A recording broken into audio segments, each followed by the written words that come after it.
actually doing it. Okay, cool. So it looks like it's doing that. Just some of the settings I had on it didn't save, yay. So. Oh no. It's all good. I'll live. But will we? That sounds like a personal problem. It sounds like a skill issue. Skill issue! I'm keeping that one. I'm using it for work. Also, I believe we are live. So, good way to start it. We go live skill issue.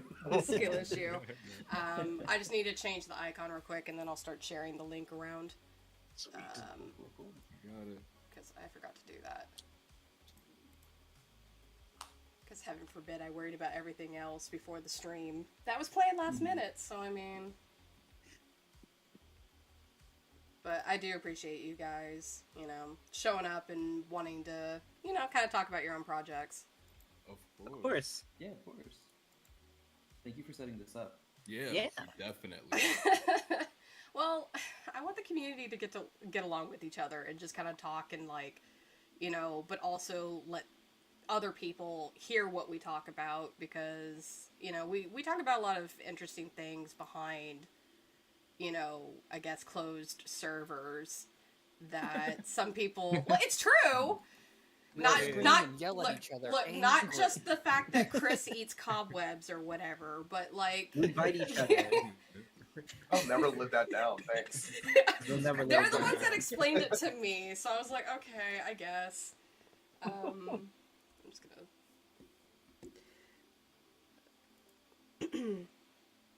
But yeah, just the fact that we can kind of talk and gush about our own projects. And the interesting part is we were all part of the God, what was it? The event that was in January, the Pitch Bible, weren't we? Oh yeah, pitch night. Yeah, the Animation Appreciation Hub's pitch night, yeah. Mm-hmm. Yeah, so that was definitely That was fun. It was fun. It was a learning experience. Yeah, I loved it. It was so cool. I'll have to reach out because I want to help on that one. Oh, you weren't part of it? No, I think I was going to. I think actually something did come up like during that time frame, and I couldn't. I think that sounds familiar. Always running. There's a lot of shows that night. Yeah, I was did. a I did lot. watch it. I remember I was sitting there, and there was a lot of people presenting. There were Wasn't there like 20 or something? Yeah, something like that, yeah. I think honestly they Crazy. probably should have done a little bit less, just because it would have been, you know, less work for them. Oh yeah. The 'Cause- people that were Kiki Keats and Yeah, shout out. Man. Man. Yeah, Keats and Man. Yeah. They hosted it. Yeah. So. they were superstars. It was amazing. Oh, absolutely. I just, again, that was a lot. I think if they cut it in half, it would be a lot more feasible for them. Yeah, Mhm. for sure. Because I they put think- in so much time. They did. I think partly that's my fault because I invited so many people to the server. Oh, no. Yes. Yeah, own that, bro. It's okay. They Yeah. trusted you. Funny. I think next time if they decide to do it, that they'll have a better idea of the amount of people that show up. Yeah, for sure. You saying they like you about to step down. I'm going to step aside. That's what I'm trying to do. Let the pros do it. I think that's the link. Like I said, we've been live, but like that should be the link if people want to share it around. I just had to adjust things. I absolutely will. Because I realized it was like talking about thought. I'm like, no, it's not just me. No. If I put the stream up to my mic, will it be like the endless loop of like despair Oh, that it just keeps repeating itself? Jordan, why do you keep tempting me to mute you today? I'm sorry. So everybody watching my stream gets to see me make a quick post, I suppose. There should be like about a little bit of a lag. Just because I only have so much hardware I can afford. But It's so fair. And we're gonna take questions and stuff from people too, right? yeah, absolutely, absolutely. Cool. That's why I gave you guys the link, because you can also watch the chat, and if you see something Yeah, that's pop what I was up that I miss, then you guys are more than welcome to answer it. I'm not going to gatekeep and be like, no, I'm host. We're not playing that. Excuse me. Look, when How I Jack said is keeping us prisoner. look, when I said we were playing by kindergarten rules, I didn't mean we were playing house and I'm the one in charge. I didn't mean it like that. Do we have to sit crisscross applesauce and raise our hands? You do. No. And Jordan. Okay. I want to be the dog. How am Jordan, you're the goldfish. Oh. Yes, I get to be the dog. Oh. So you posted this link on your Twitter, Jax? Working on it. Okay. I wish I could type. Nah, no, we don't need that today. Well, I started typing like Indie Live Day, and I'm like, that's not right. Yeah, that's exactly That's right. it. That's it. Absolutely nailed it. Okay, so Thought should have it posted on Twitter, but we know how Twitter goes.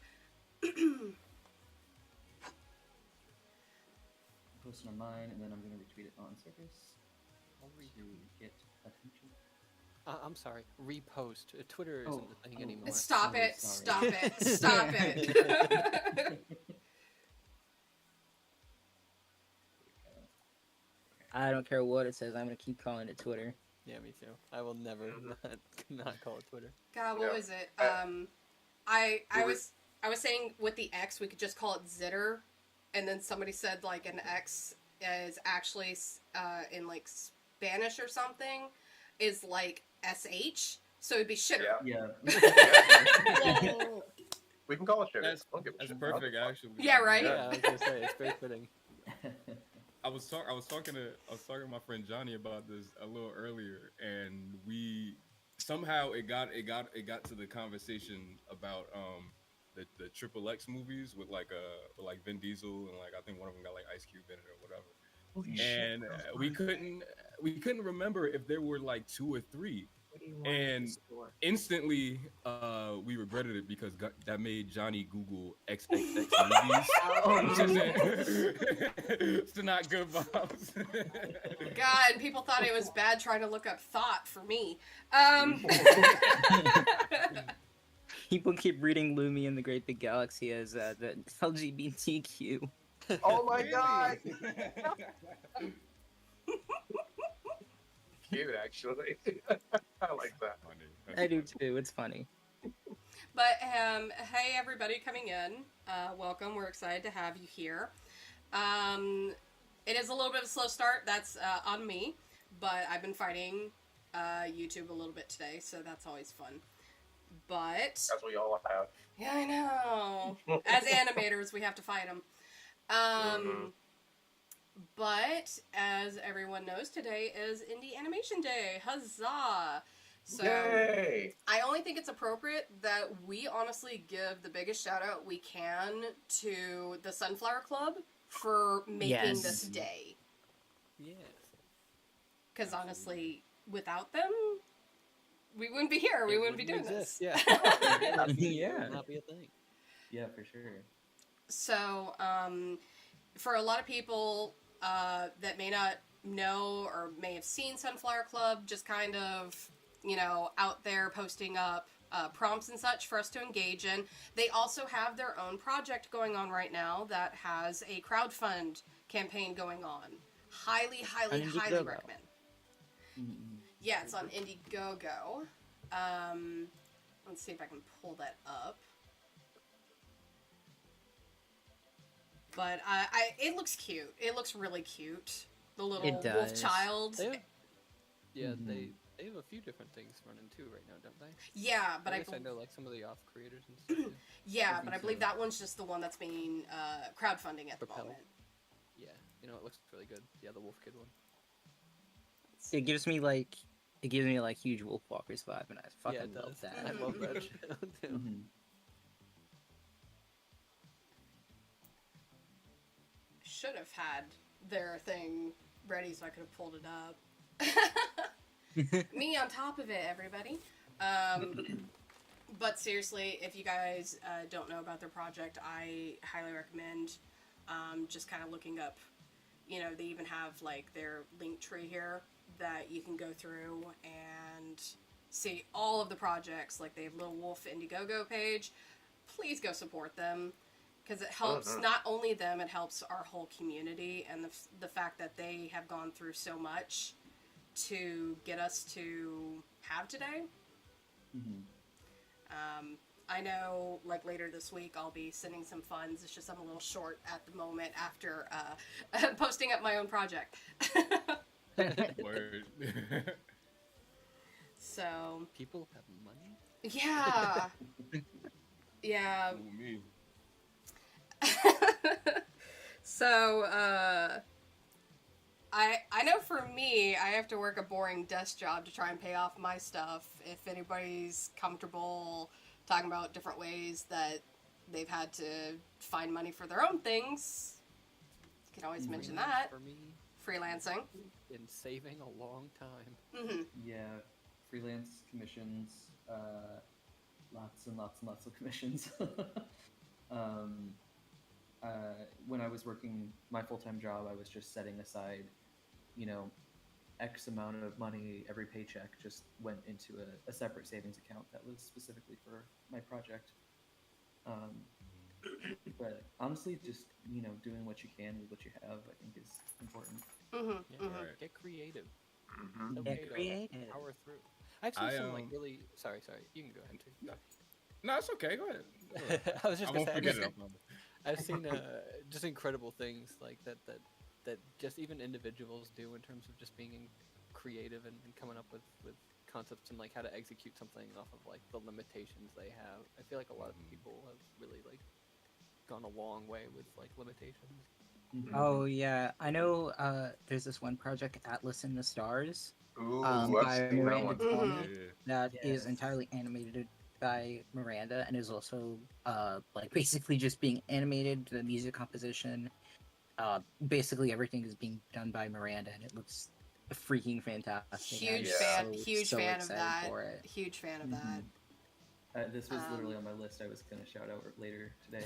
Yeah, me too. Sorry. Me too. No. I love the style, and like the compositing is so good, and I'm so excited to see more of this one for sure. And, and the I'm fact that it's, biased. like the fact that it's done by one person or almost all one person is insane. I Man, know. those, oh those my are the gosh. ones that make my brain explode. It's like when I find out that people are doing like I would have to go get the link so we could put it on screen. But Peach Creek, the Oh, yeah, Peach the Creek. anime Yeah. sequel, but he did that all on his own, and it's really it's so impressive. And it So, sounds good too. Like yeah. all the characters sound pretty spot on. I Yeah, was like, yeah. wow, He this got is some great people doing I'm- doing those characters. I've still yet to see it, but I heard a lot of good things about it. Peach Creek, what is that again? It's like Oh, Ed and Eddie, yeah, like just link. fan, like adult, like when they're in like, is it college or high school? Like I one of haven't the- seen that around. That's right. Like, yeah, high it's school. really good. Yeah. That's good. It's good. Just dropped the pilot. I'm pretty sure solely animated by him. Wow. I haven't seen this yet. And that's the thing is like all these people that are coming up with either like original projects or like original projects based off of things that we grew up on. Like, it's just amazing what we're all coming up with at this point. Because isn't that what we're just hungry for in this, you know, with cartoons, is something that doesn't feel stagnant. I Right. thought you were gonna say in this absolutely crumbling industry. No. In these trying times. Trying times. Goodness. I'm being bullied. I mean, for me. Oh no, go on. No, I was just saying I'm being bullied. Please go on. For me, I got very sad that Wander Over Yonder got canceled after like 2 seasons, and I was like, I'll make my own Wander with aliens and planets, and that's basically what happened with it. I'll make my own wander with aliens and planets. Wasn't that I already wasn't in sure the if I could- show? I said it's kind of. Well, I wasn't sure. I wasn't sure if I could say blackjack and hookers on the. My show is called Thought. I think you're good. There. But Like, in terms of like having a 9 to 5 and using that as a means to like basically fund your entire project, like I have to essentially work for the government in order to do that, and Mhm. it can often be boring work, but like at the end of the day, I feel pumped to like work on my stuff. So it's like I get all the superfluous stuff out the way. Make sure make sure I get a paycheck so I can pay for my mortgage, mhm. pay for food, And that's the and important pay for my thing. student. Yeah, pay for my student loans, and then I can work on my goofy ass cartoons about Right. scarecrows and shit. Yeah, that is the most important thing. A lot of people think, okay, as soon as I get this money, it's going straight into my aunt. Please take care of yourself, pay for your bills, Yeah. pay for food, and even if you're like, I'm not feeling well, and you want to just buy yourself something, you want to go somewhere, please do. Your health Mhm. is far more important than your cartoon. Yeah. Right. Please. Real quick, for mine, I stumbled onto a grant that was funded by my state, Shit. and I did like they asked me to write an essay. I had to do it a couple of times. It was 6 months worth of back and forth and getting feedback from them and trying again. Damn. But the state of Maryland essentially gave me $3,500, which is Holy shit. that's I pumped that entirely into 6, maybe 7 background pieces. So that was money I did not have to spend. So if anyone is like trying to like get funding, I wish the arts were treated a lot better here in the United States. Yeah. But there are state grants. I've seen some in New York. Again, there's some in Maryland. There's film grants, and there's some grants that give you tax credits as long as you're able to match the funds. Just be on the lookout for those. Just look around, and maybe your state has like an arts council or something. They're out there, and they may be few and far between, but they're available. You just have to hunt for them. I thought about stuff like that. I just didn't know where to begin my search order. I mean, like Google, right? But like Yeah. you know, there's always like I don't know. Sometimes it like you end up on like phony articles and stuff like You that. do. Yeah. It's easy to stumble into that. For me, I look up things. The terms I type up are like Arts Council for such and such state, because Maryland has a division just called the Maryland State Arts Council. So that's MSAC, and they have a bunch of different grants for individuals or just like creative groups. And as long as you're able to put it on paper what the funds will be for, how it will be used to help your community, they will be happy to part with the money, but you just have to convince them. How to find them, it does It vary. varies from Some state to states, state.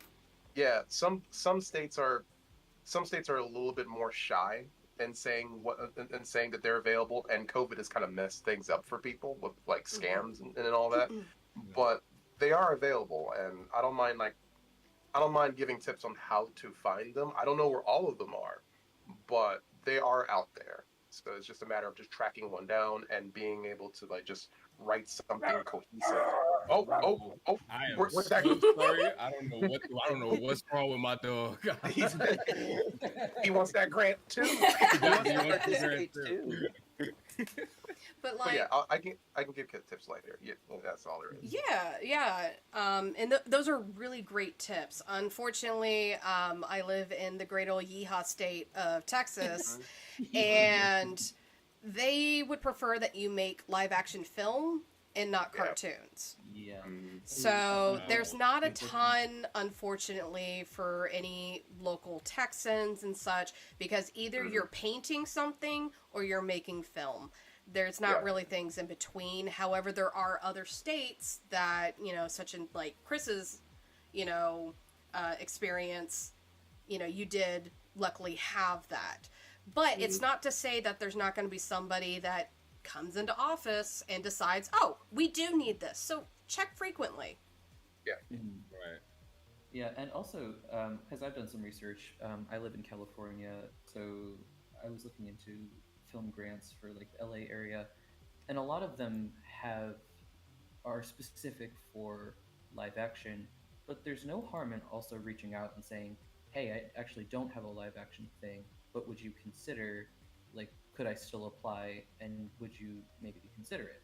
And they might say no, but they might also be like, "Oh, we didn't think about that. Sure, why not?" Yeah. Worst thing my mom always said worst thing they could say is no Exactly. about anything. You know what I mean? So Yeah. Very true. Very true. on the funding side of things, like I kind of echoing a lot of what you guys said. I got to a point to where I was like, okay, I do the YouTube videos, and I essentially was like trying to split the money from those across like all my bills and like recreational stuff and the cartoon. But then like I had to take care of everything else, and then the cartoon was always last, and there would be like literally nothing left. So one day I just kind of went like, all right, after I get my next check, I'm gonna do something for the cartoon. I don't care how much money I have at this point, just because I felt like I wasn't doing anything. I felt like I wanted to get the ball rolling. But then I got the idea to do we spent a lot of time in my house playing Monopoly. So I was like, okay, what if I just monetize that, and anything I get from that, I could use for the show. And it's like a weekly thing. Like my friends would join me. You were bank, weren't you?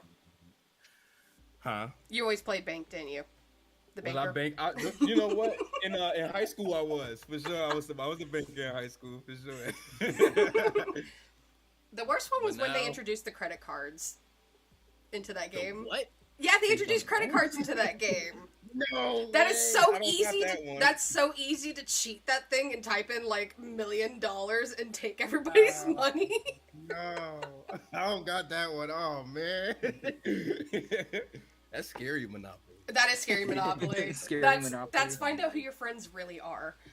Yeah, Scary Monopoly.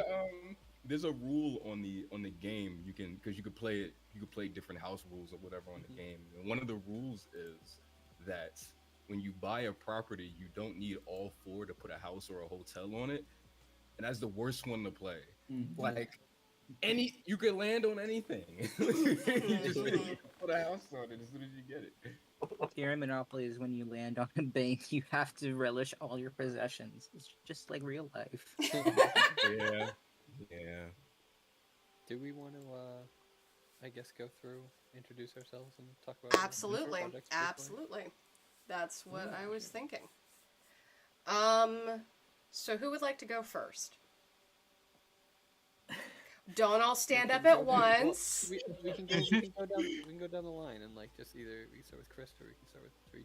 Either way. I can start since I'm first in the line, I guess. I'm Christopher Wade. I am the creator and director of the action adventure fantasy film, The Will of Monsters. Yeah, that's it. No. What else do you want? What is it? What? Okay.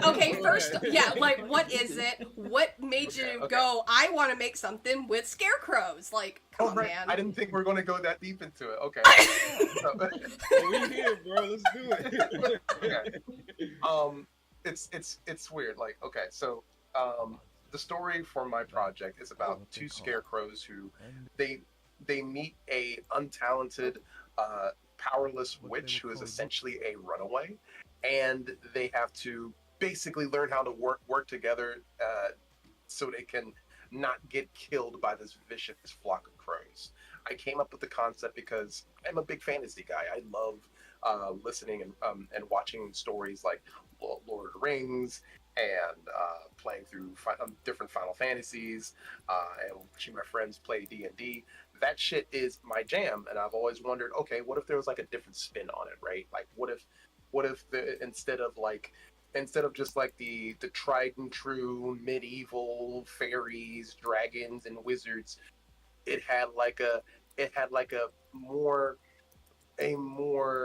melancholy coat of paint that kind of emphasized Hollywood's old Halloween monsters, like Dracula and Mummy and the Mummy and the werewolf, all that shit.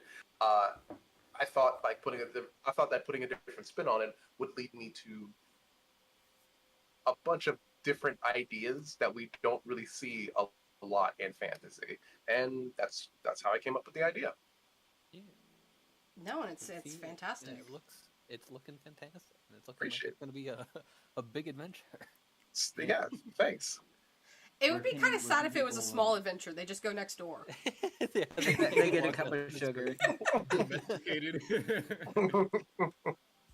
Where can people find it and follow and Oh. support you?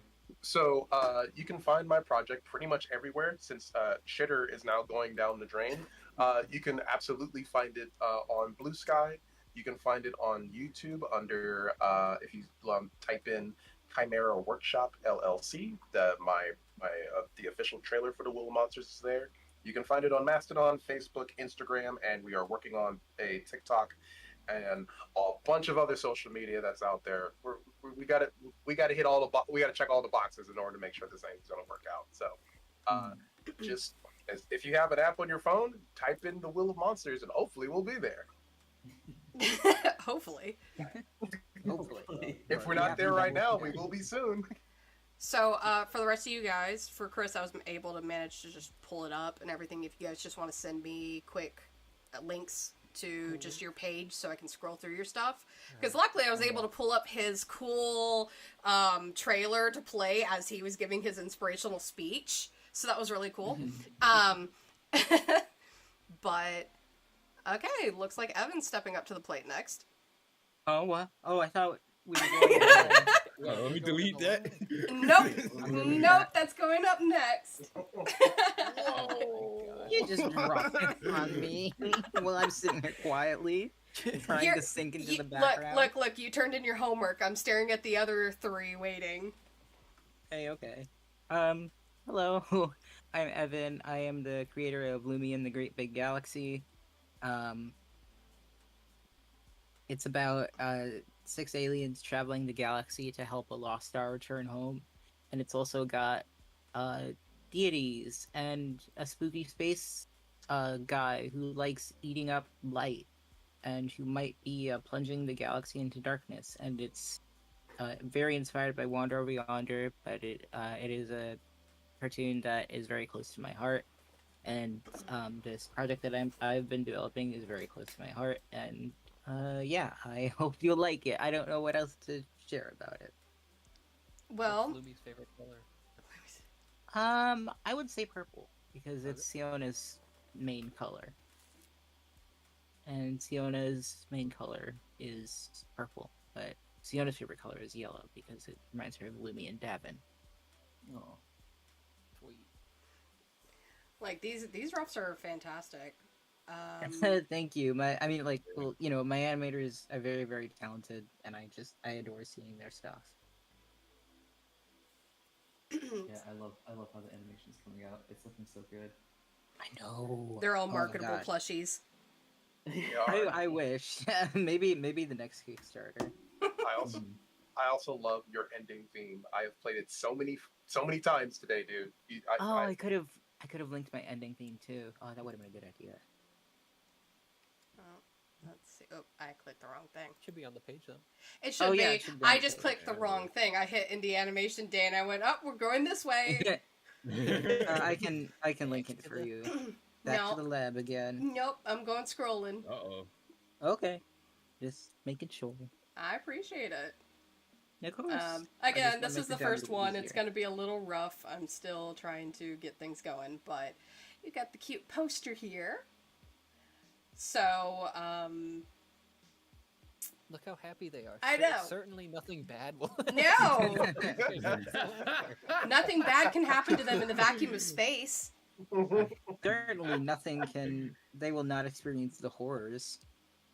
Look at this professionalness with the little swirly of the freaking logo, and then it's like, Yeah, here, bam, that's look at it. I Like, saw that shit brushing crust out my eyes this morning. I was like, oh shit.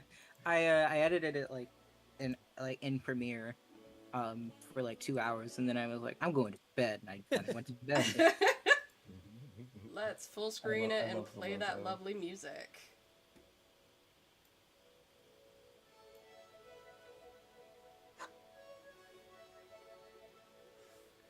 So what inspired you to go with this kind of take on genre of music for it?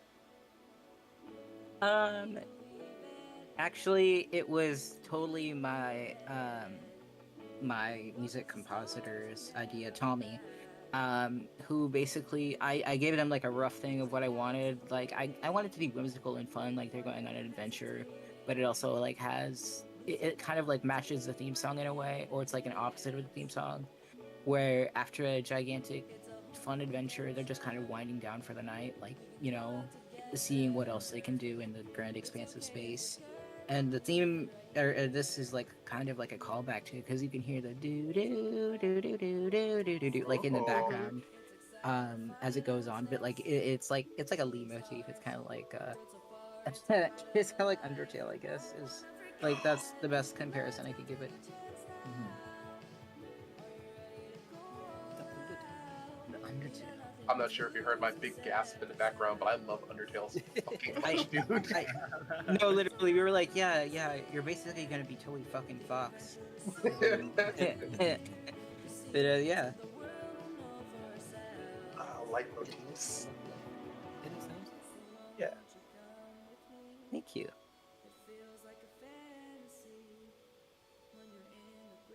I like I like her. The little man in the bottom right corner of the screen, like Living his best. little blue man. Yeah. He's so along for the ride as long as there's food. And there we go. There's the food right there. Yay. Yay!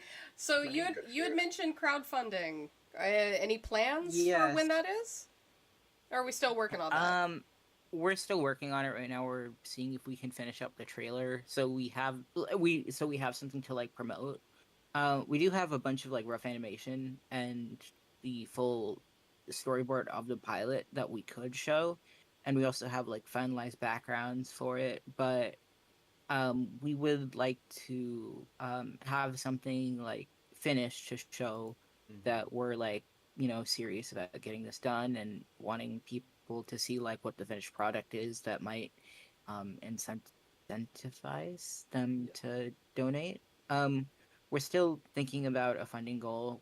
Right now, I'm kind of like jumping between either 50,000 or 100,000, with some additional stretch goals, like maybe a stretch goal that leads us to make 6 episodes, and then another that leads us to make another 6 episodes, so we can find a 12 episode season. Yeah. I don't know how realistic that is, because I know I'm just getting excited, but I would really love to do that if possible. It can happen. I mean, Puppy Cat basically did the same thing, where it's like they wanted only the pilot to start on like Kickstarter, and then they went all the way to like 10 episodes or whatever. Right. It's just the thing of how I want to manage that is the thing. Yeah. Because I already kind of like I did kind of lowball it with the first one because I was so nervous. But this second time around, I know I'll probably be asking for more. And I know with the first one being successful and getting like about 2,000 more than we asked for, with that last donation from our executive producer, I hope people will, be incentivized to donate more, and I hope they'll like it. I'm sure they will, dude. You have a cool cast of characters. You got a great looking project, and you also keep people updated regularly. Mm-hmm. Yeah. And engaged. So it's like, you have something to give to people, and it routinely looks really good. So Mm-hmm. I Thank personally you. don't think you have much to worry about. Oh yeah, I do my best. I really do love this project, and I want it to succeed as much as possible. I want everybody's project to succeed. Oh Everybody's yeah. everybody's Yeah. project, because I Yep. just want these cartoons. Like, there's so many here that I miss Saturday morning cartoons. I miss cartoons popping on where I'm like, I don't know what this is. I'm gonna sit here and watch it all day. Hmm. I miss that. Yeah, Hmm. I miss it as well. I mean, it is a very specific feeling that doesn't exist anymore, right? Like everything's at not only at the tip of our fingertips, um, but like there's a lot of it. There's a lot of the stuff that we want, and you can't look through everything Right. in a single day, or even if you had a week, you still, oh shit, there's that one show that I forgot, but I have work tomorrow, so I can't watch it. Hmm. And like I kind of miss having those blocks where it's like, oh, Friday nights, you got a specific block of cartoons that's coming Yeah. on, Yeah. and then The Saturday, appointment TV. yeah, I do miss that a lot. Like I think the world is is a little the world of storytelling and media is a little less because a little less now that we've lost the exclusivity of those blocks. It's just Hmm. everybody has everything that they could ever want all the time, but no one has the time to watch everything. Mm-hmm. Yeah, I Yeah. agree. Like when I was a kid, a lot of the reasons that I wanted to make a show or cartoons, like they kind of don't exist anymore. Like like okay, like we were talking about Saturday morning cartoons, they would do like those promos, those like shittily composited Hmm. promos with like or like clips that are obviously from episodes and like they have all the characters. I have always wanted to be a part of something like that, Right? and the stuff like that Yes. doesn't exist anymore. You know what I Yeah. mean? But And I that would mean, be there's so fun in the yeah, community.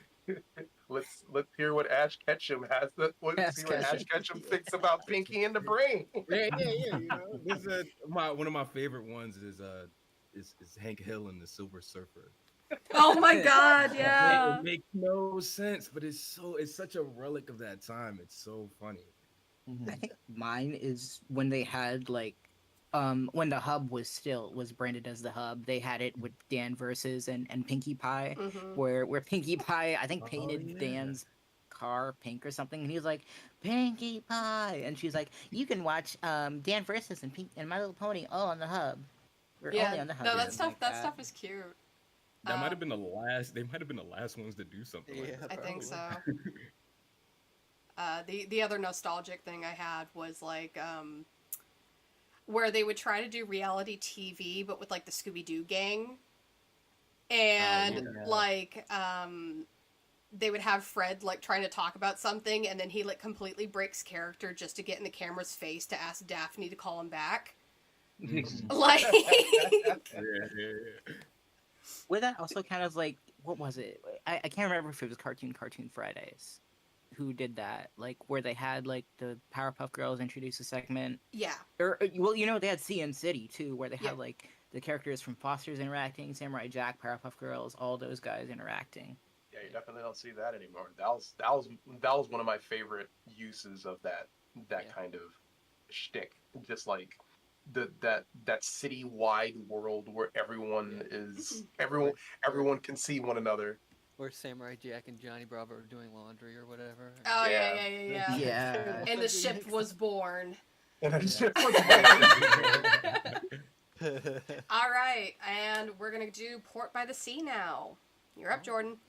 Speaking of properly promoting projects, I I've been a bit quiet when it comes to port, I guess, intentionally kind of so. But overall, the premise, I guess, is just about two kids who are sailing the seas trying to fix a broken moon, and it's all basically to prevent this old titan from consuming the entire planet and ocean again before it can like really just ruin all of life itself. It's gonna be kind of like an Odyssey adventure kind of story, but the pilot mostly just takes around like it's only one piece that they're looking for. The main antagonist really isn't there, and it mostly just focuses on the two kind of getting along and how they interact with other characters and dealing with problems and they go up against like kind of a murder mystery for the pilot and see who killed one of the characters off, and they have to find the corpse or what they're looking for. But overall, it's been a fun adventure and a fun journey. I mostly made it because I'm genuinely just passionate about animation. I really want to tell a story that like resonates with people and feels heartfelt and just genuinely feels like it has more of like a calmer pace to it, I guess. I mostly want to tell a story that has more room to breathe. Like Over the Garden Wall is a huge influence by me, and like a lot of those other kind of slower paced things. And it's very much a narrative kind of journey. So I hope people like it when it's ready to go. And I really love and appreciate like all the hard work that like all our animators have put into it. It's almost ready, and it should be done by the end of the year, I hope. It's cooking. Those people in the kitchen are exhausted. That thing cooking. I have a question actually. When you say it's slow paced, Yeah. do you say slow paced as in like also as slow paced as like say like the preschool shows of the olden era, where the olden era goddess. I don't know why I said Ye that. old days. In the old days, like Franklin and Oswald, the octopus, and Blue's Clues. Yeah, kind of. It's like a hybrid, I want to say, where it's like it in the pilot, it's much more so kind of like that, where it's like it is very kind of calming despite a lot of high tensions at moments. But if the series were to move forward, I'd say like every episode would probably vary. Like there's moments of that I want to like build upon these characters where like they deal with some really heavy stuff, like literal death and consequences and dealing with I mean again it is inspired by like the Odyssey, and it's like the main antagonist's name is Tiamat, and he literally like is like the equivalent of like Poseidon and controls like the oceans and the tides and stuff, and it's they're literally sailing on his back as they go. So it's like they're constantly like almost in peril of dealing with like this god that's watching them like from the deep below, and it's just like I just really want that high tension in a coming of age story of like these two kids that are pretty naive and innocent. Like you'll see it in the pilot, like they're kids, like they're happy at the start and things are seeming good, but then as it progresses, like they start realizing that like this world isn't like it's not like a story, and it's not like things don't always go the way you want them to, kind of thing. And it that's always how I've been, even with like I did No Man of Nowhere and stuff too, and like it was the same thing where it's like it starts off pretty happy and jolly, and then it goes to a darker place. Those are a lot of my stories do that, and I don't know, I always like that tone because it's more realistic, and I really want to introduce that to like an audience of like a more realistic like outlook in animation, but still being exaggerated, and still like they get into heavy fights and they get into like dealing with antagonists, kind of almost like anime-esque, and dealing with that. Absolutely. Vital question. What is the name of the crab? Jolly Roger. Jolly That's a Roger! good name. Jolly is the best. Jolly Roger is He's so cute. So when are we getting plushes of him? yeah, right. Yeah, right. We I actually need do have 3. the design for like a plush like already worked out. So like Hell yeah. You guys are gonna Hasn't break been my released bank. yet? With all these freaking marketable plushies. You're gonna break my bank, guys. he's what we call like in the pitch Bible. He's our little money maker. Like he does the little dance and like coins like come in as he's doing a little jig. Like that's what he's all about. Hell yeah. You're gonna have to advertise though that he will not make people money when they buy the plush. Yeah. Our They throw it out little in the money streets maker. and then more coins come in. It's a loophole. It's a money hack. It's a money hack. That's fantastic though. Like I'm very excited, and plus you guys are so close. You're so close to Yeah. having Almost it. there. So that's incredible, and it's been great, over the months that I've been talking to you and just seeing like a little bit of tidbits here and there. So It only took like 4.5 to 5 years. Oh. But I did it. You're now older, wiser, and crazier than you were 5 years ago. Exactly. It's amazing though. Like I gotta say, looking back, it's like the amount even I've seen like not only myself but just like in general, like how much I feel like I've grown in terms of an artist, like in those years, and like how I even like look at things, and like just to do like a swift and brief shout out to like even Farfetched and stuff, because like I work with them on backgrounds, and it's like the way that like even I handle art in that production is like grown since I started this one, and like how like what I look for and with colors and values, and just like the whole process is really like helped me grow as an individual. And that's another reason why I recommend people like trying to do their own thing on their own time, is because like you'll grow from it too, like because you'll be inspired and you'll like doing it. Oh yeah, no, it's interesting. Always even like looking at my own projects, seeing where I started, seeing the designs of the characters and what they are now, and I'm like, oh, just after a few years. So, all right, up next we have Circus of Wishes. Oh dear. Hey, at least you don't go by your acronym. It'd be COW. Oh, That's why I call it Circus all the time, because I don't want to call it cow. No, don't. Circus is so much better for it. Yeah, so my name is Eddie, and I'm the creator and the director of Circus of Wishes. Circus of Wishes is a 2D indie animated uh, musical fantasy film. um, it is. It's going to be a film. It's not going to be a show or a pilot. It's projected to be around 40 minutes or so. We have four original songs, which I am so excited to share with people eventually, someday soon, hopefully. But Circus follows the main character, who is Sadie. She's 15 and she wants to be an actress, and she wants to be an artist, and she wants to be a singer, and she's at that age where she just wants to do everything all the time yesterday. And she stumbles across this magical circus and this mysterious ringmaster that promises her the spotlight. And as she joins this circus and is given the spotlight that she's wanted for so long, she starts to uncover a more nefarious scheme and a darker side of this circus. Um, and yeah, so that's kind of the synopsis of it.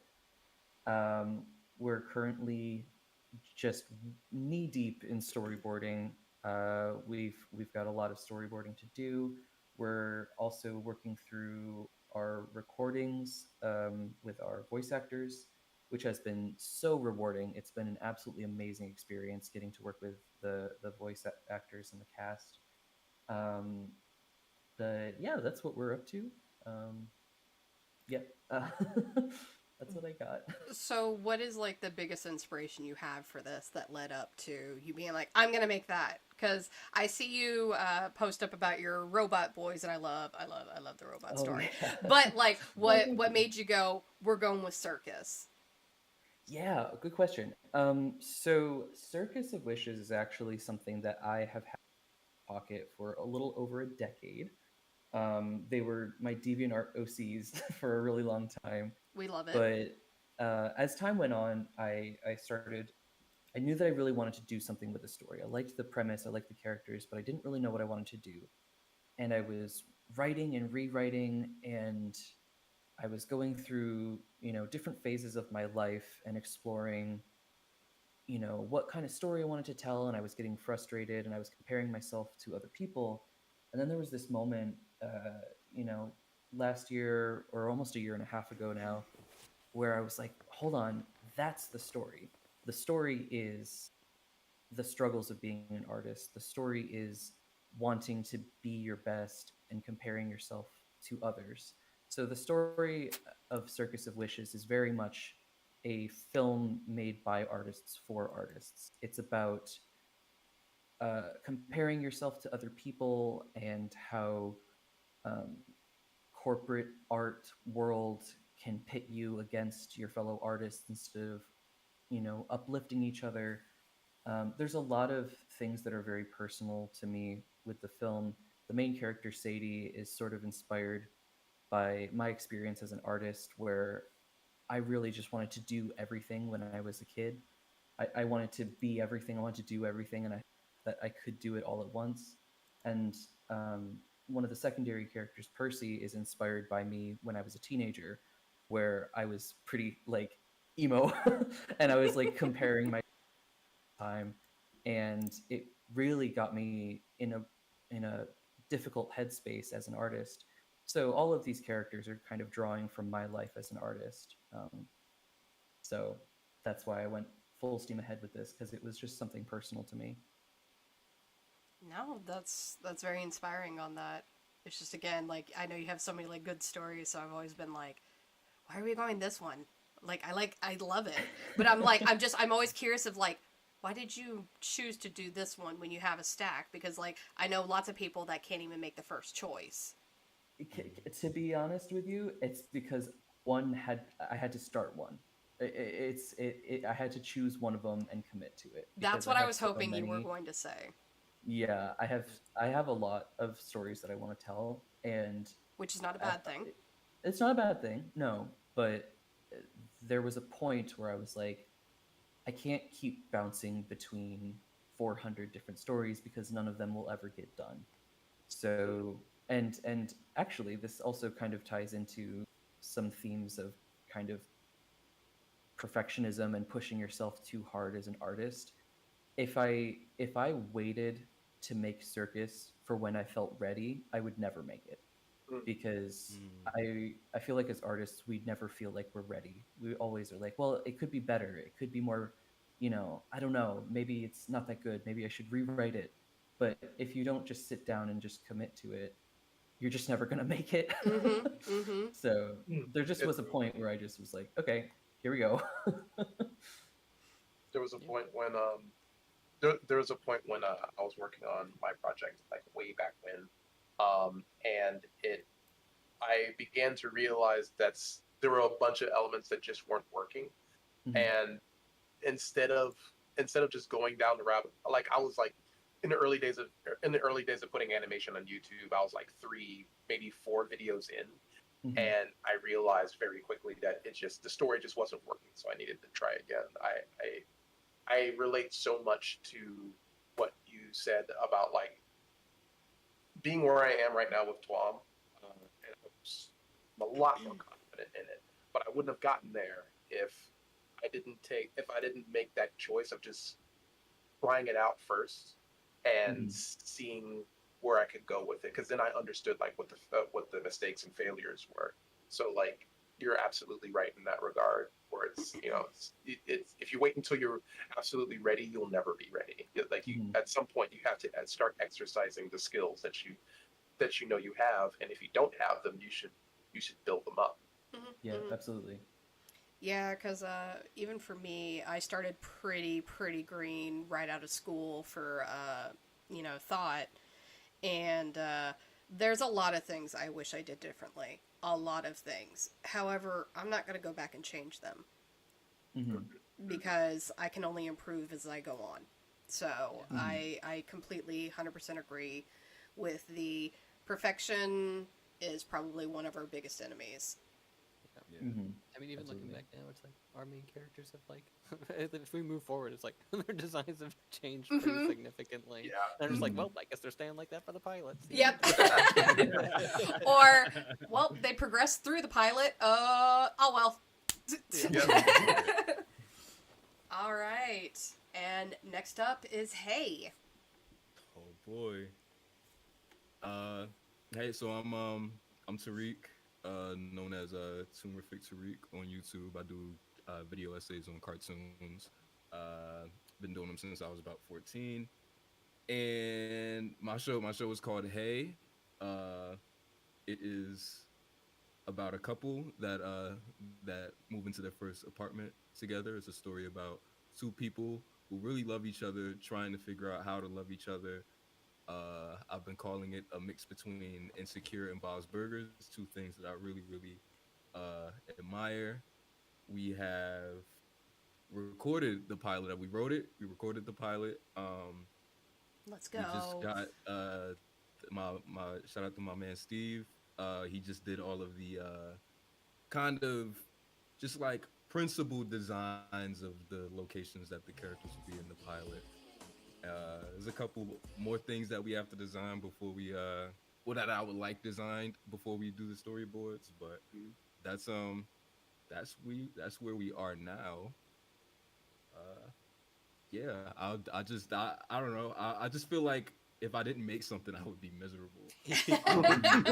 And it, this just so happened to be the one that finally made me get up and go like, all right, now I gotta figure this out.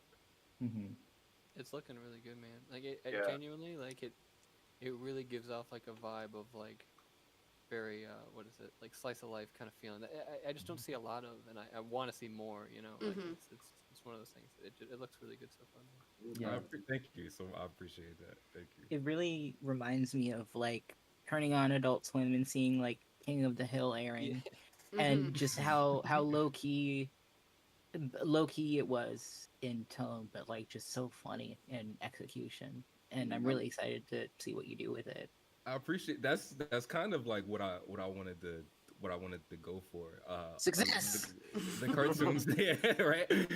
The cartoons that I latch on that I find myself latching onto are like the King of the Hills or like Bob's, um, Simpsons, like Family Guy, like the just the this is just about people, like that thought for like Recess, if you want to, like, you know what I mean, like that kind of stuff. Like this is just about like people.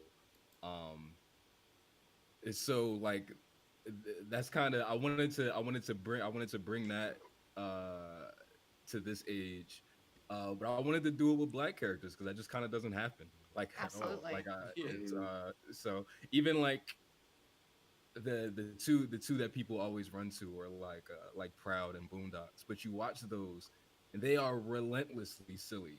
Like there's Yeah. like I love them, but they're relentlessly silly.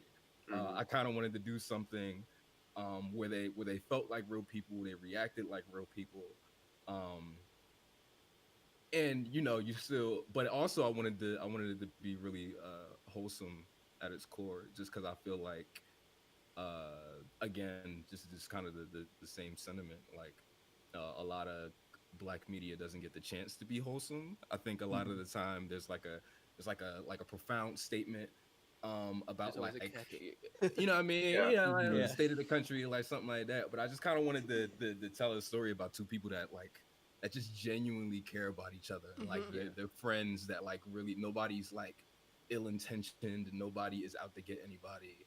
Like there's no questioning of like loyalty, no cheating or anything like that. It's just chill. Yeah. Yeah, you know. It'll help people like what like when people watch it. Hopefully, the goal is that like they'll aspire to kind of have that kind of relationship. Yeah. or, like, they'll Absolutely. aspire to like to feel I that hope way so. about others. I hope so. I really like the pose that I have pulled up here where he's Yeah. dipping her in a dance, because it gives me one of my favorite Hollywood couples of Gomez and Morticia. It kind of gives me those vibes, and I am all here for it. I have to say, I love what you do with the eyebrows and the eyes with the hash lines. Oh, Like, thank I you. love that aesthetic. Like, the first time I saw it, and I believe it was during the January event where we were pitching our stuff, I like looked at it and I went, no fucking way. That's awesome. Why didn't I? No fucking way. It's like being in school and looking at your journal and having like the shit. That's so cool. Like, I had the high school drawing in my art book nostalgia, and I was like, I love it. I want more. That's really it came from I kept drawing them without coloring them in, and I just kept doing that. And when it came time to actually start coloring them in, and I had to like fill bucket the entire eye, I was like, I'm not used to looking at. Yeah, it things. doesn't look right. No, it's just. I'm so happy to hear that you. Like, I was a little worried about that. I'm so glad. No, it's the first thing that like made me look over and go, wait, what? Wait, hold on, because I mean, I would have been looking already, but it's like it's an eye catcher because it's not common to have something like that. So like that's really cool. That's a really really cool aesthetic. So. I've been wanting to be like, dude, that's so awesome, but like I just haven't had a chance to talk to you about it. So they're just so cute, all of them. The style is so strong, and It is. I think it's so unique, and I don't want to call it. I'm trying to find a way to put it. I wouldn't say it's unfinished, but it feels sketchy. It feels like a sketchbook, like you were saying.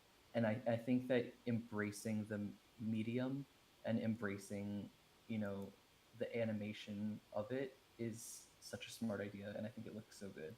Yeah. I know it's. Oh no, go on. No, please. It's okay. It kind of reminds me of those old Disney pencil tests that Yeah, they used to exactly. do. Okay, And yeah. whenever I think of it, I just kind of think of that basically being it, like instead of there being cleanup, it's just a rough animation, just colored. And it makes me kind of think of like Lackadaisy in that aspect, where they did that, like they kept the construction lines. Well, sorry. No, that's okay. I was just gonna say I'm so obsessed with like animation looking like a person did it. So like, and I mean that in like the most least dismissive way of animation as humanly possible. Yeah. But like you watch something like a cell animated movie without a big budget, where you watch like the Chipmunk Adventure or like a Goofy movie or something like that, Yeah. and like when the characters are like, even when they're just like blinking, like the cello shake because they gotta like put all the layers on top. Love shit like that. So like that's kind of like what I want the show to look like. There's that charm in imperfection. There is a charm of imperfection. For sure. Absolutely. Because I can't tell you how many times I like watched something and of course I caught like, the animation error, but I loved it. Yeah. Like all of a sudden Scooby-Doo's collar's like red. Right. For one frame, but it's like, wait, like, because it I don't know, like you said, it has more of that human touch. The human error has a very charming sense to it. So when people freak out about like, oh, did you see that error? I'm like, that's good, like, cool. Yeah. I love it. Sometimes like this, just where like the beauty shines. There's like moments where it's like, or even like when we were designing and stuff with Port, his forehead like gets really big. And I was like, and unfortunately we were like, oh, we gotta reel that back in. And I was just like, no, it's perfect. It's perfect because it fits like what he's feeling. Like back in the day, like that it feels good just to have that, and like in shows like this where like it complements the point you're trying to get across, and the looseness of even like human emotion and behavior, and that's cool to see. I know a lot of big because you got so many thoughts in there. What are you saying, Chris? I know a lot of people like to harp on like animation errors and whether or not you stayed on model or anything. I don't roll with that shit. I hate that. Like I grew up in an era where like you see an episode of Tiny Toons and everyone knows when TMS is working on an episode, right? But like give me an episode where like, oh shit, Star Toons is on this episode and they got the big chunky hands or the gymongous foreheads and shit. I love that. I love seeing other people take their interpretations, not only just with different episodes, but with different scenes and different shots. It shows variety in a way where it doesn't have to be perfect. And I think that a lot of people they get into their own head and say like, oh, it's gotta be 100% perfect, and the shot has to rhyme. And yeah, that stuff is, the shots can be consistent, but like having a little bit of error is okay, because if you freak out and not have it and freak out trying to get everything perfect, we're not multi-million-dollar studios. We're essentially just struggling adults making our own shit. We're doing a good job, but we're also human beings, so we should have fun about what you're doing. If you're not having fun, why do it? Well, did you guys Simple as that. Did you guys ever see the Dexter's Lab episode to where like they had a shot that was sent overseas? And it was the one where they like take off was in the script, and overseas they didn't understand that, so they just fly and they went, keep it. Yeah, they were like the crowd was supposed to like throw their arms up and cheer. I think they drew an arrow on the storyboard for their arms or something like that. The script said they're supposed to take off. That really? So they flew. They took off. Yeah, yeah. Like, what? We did what you said. Shit. It makes me think of that Invaders Zim episode where they forgot the cars, so they're just yelling over each other in an empty street, but there's still car noises. I heard about that. I forgot about And then like the that. so giant hard. peanut. I think that was also an animation error, like a giant 3D peanut. Yeah. I don't know what was going on. But there, there's that something was so funny. charming about that, especially if, like, I get it if you're trying to do a serious thing, and, like, yeah, it does interrupt the serious thing, but if you're doing something that's comedic, please go with that. That is hilarious, and If it's you guys- memorable. If you guys would like to see something that is like legitimately fascinating to look at, but it's like a mess because it's kind of a little like incohesive, I recommend watching Bebe's Kids. Oh, no. yeah! That thing is a mess. You can It tell they did it for like $5, but it is so cool. It's the coolest thing. You can tell when like that's one thing I love too about just cell animated movies in general is when you can tell that a different person is behind the pencil. Yeah. Like literally between seconds. You know, like, and that's what that movie is. There's layering issues where like characters are walking on top of each other. It's a mess, but it's so fascinating. And I love when I was in high school. Me and a good friend of mine, we did a show all on our own. I animated the whole thing solo, and then like he would like do the backgrounds. He would help me with the color schemes. We would like write it together or whatever. And I would deliberately put animation errors. Like I would like mess something up on purpose just because like I felt like this scene needs like like air. Like they gotta feel like they're breathing, you know what I mean? Yeah. Oh, that's fantastic. There's another example that I can think of. Oscar running in the Proud Family movie, I think. Oh yeah, they messed that up too. And then there's like this is more specific to indie animation, but I remember seeing the most recent preview for Hell of a Boss with Fizzarolli. They have this shot where he's drinking a cup of coffee, and in between these shots his tail goes missing. And it's apparently in the final composition, but I just think it's so charming to see that like indie animations with like a full spread of like 2 seasons can also have errors. Like I remember watching a video pointing out all the animation errors, and I was just like, that's so cool. But like I never hated it. It was like a game of like Where's Waldo? Yeah, like I specifically remember whenever a Wander Over Yonder episode were on cable, I'd go through the trivia section on the wiki to see all the animation errors and be like, Well, it was sorry. That was okay. Go ahead. I was gonna say, like I said, I really loved it being like Where's Waldo, because I would sit and I would watch the cartoons with like my family. They wouldn't see the animation error, and I would be like, "Did you see that?" And they're like, "No." Oh, and so it started training my animation eye, but it also started making me go, "I have a superpower, you don't." Yeah. I used to do that. Same movie. I was watching Baby's Kids with my grandfather, and I was pointing everything out. He's like, "Man, I'm about to stop watching this." Like, what is this? What is this even about? My friends are literally like that too. To your point about Wander, there's that great episode where they're making the cartoon, and it's like that cartoon. Yes. And it's such a mess, and they're like this, like his mouth is like it like comes off his face because it's on a different layer. Like they do a lot of stuff like that. It's great. It's great. And it's like, oh my god, when they have like the watchdogs go and like buff and fight each other, and then it's like Lord Here's like, hey, where's my cool epic fight scene where I'm fighting Wander? And it's the watchdogs are like, oh, sorry sir, we spent all our budget on like, you know, making us look awesome and cool.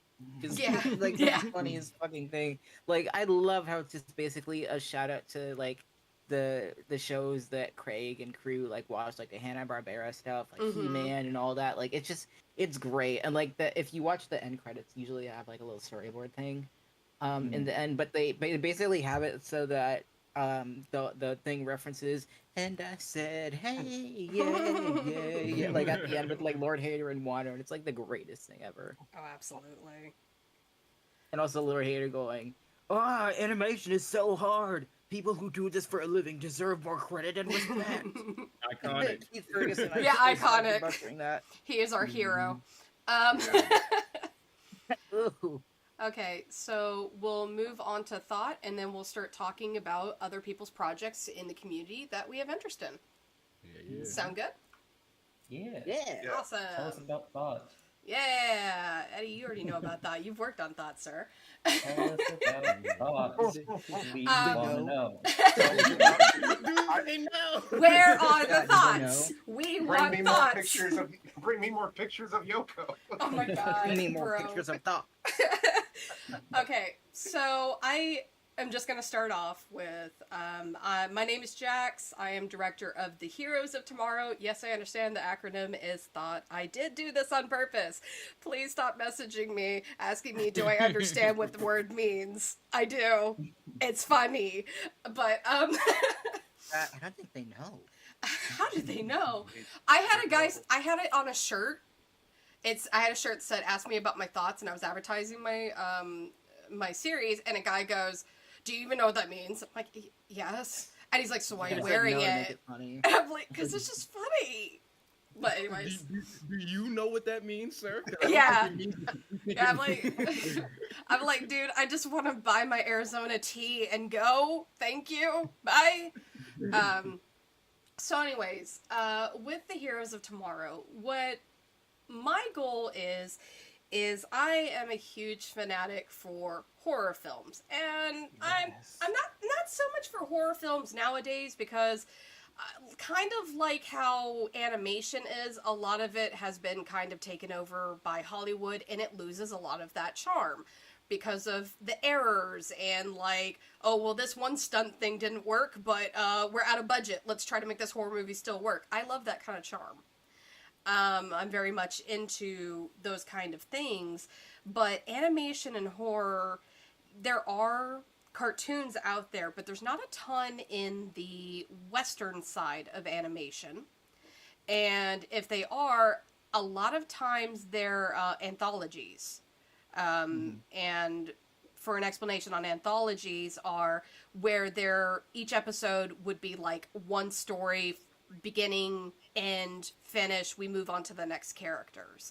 There's never really an episodic where the story continues and it keeps tying, or not episodic, continuing series of horror in Western. So I've always been kind of fascinated, and I've gone through multiple variations wanting to do that. However, I also like comedy in my horror because it's always fun to like laugh at, you know, a bunch of gore happening, but also there is the double-edged sword of, if I can raise you up by making you laugh, you have much further to drop when I do something really bad in the series. So I look forward to that. What entails in thought is we have our main villain guy, Glitch, and this is indeed set into a sci-fi kind of world of neon lights, neon dystopian kind of world, and kind of along the lines of like Evan, mine does take place in space, and it does have a being that would like to get rid of light. So I do find that very fascinating. But again, mine is definitely taking it a whole different route than Evan's, and honestly, I'm looking very forward to Evan's. Aw, shucks. But, so mine is entailing in, like, shadows and darkness and such, but also there's going to be more body mutation. Well, with that, it's going to become much more of a lot of shows, and especially, like, a lot of you guys, they go towards more, like, young adults or even teens. Mine is very much needs to be a mature audience because of the horror element. Just kind of brief thing is the main characters of it, they're the parts that make it comedy. It's the scenarios around are what make it horror, and that's what I'm very excited to kind of show off in that case. So you have our himbo, Rufus, who is luckily there to help guide the audience because he is brand new. He has no idea how this world works, just like the audience doesn't So you get to learn with him, and you'll probably learn faster than him. God bless my boy. And then he bumps into Psy. Psy has a love-hate community. People either really love him or they hate him because of the ladies he gets, and they just want to take the ladies from him. I have a list of Psy, people love that my email life. me. Love my life. But Psy is very much he is the anti-hero of the group, and I do love him, but Rufus does challenge his patience quite often. Then we have Yuji, who is the 14-year-old who is better than the adults in many ways. So it's fun, but it's also a great exploration of a child who was forced to grow up too quickly and trying to rediscover her childhood before, she finally goes into being an adult, and the traumas that go with that. Well, And then we got Yoko. Yo! She is the killer escort bot. My God, Yeah. Yoko has such a fan base. My writers will bicker with me about I want to write her. I want her to say this, and then once we hand the lines over to Milton ad-libs something completely different out of left field, and we go, why didn't we think of that? But Yoko shifted is to making her the main character, right? I shifted to making her the main character. She will try to make this series about her. Yoko is fascinating because formerly she was a military police killbot that was sent out to pretty much just neutralize any kind of threat, kill them, move on, go back. She went, nah, I'd rather kill it on the stage, and she left. So she will argue with people that she is a pacifist, but she tends to get herself into more fights than is intended. Chris, stop rubbing your hands in chat. You're making everything weird, sir. Yo,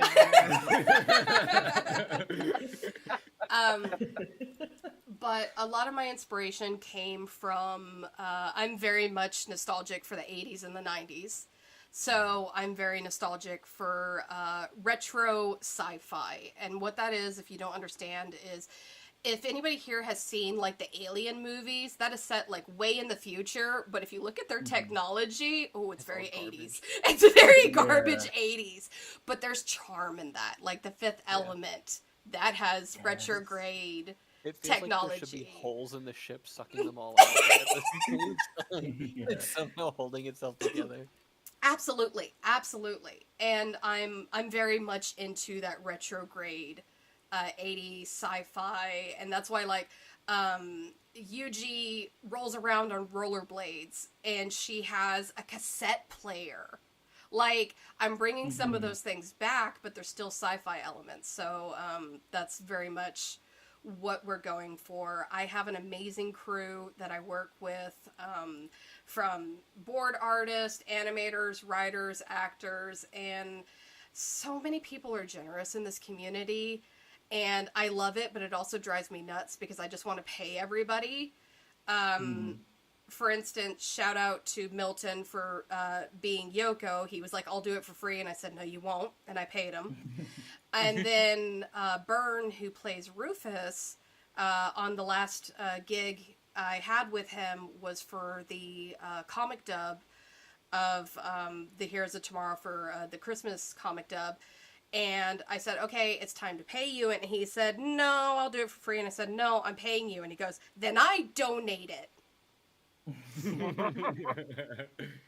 So I love this community. They are too sweet. They're too kind. I just want to pay everybody what they're worth, though. But I feel that. But honestly, I'm very excited that people are starting to take more interest in thought.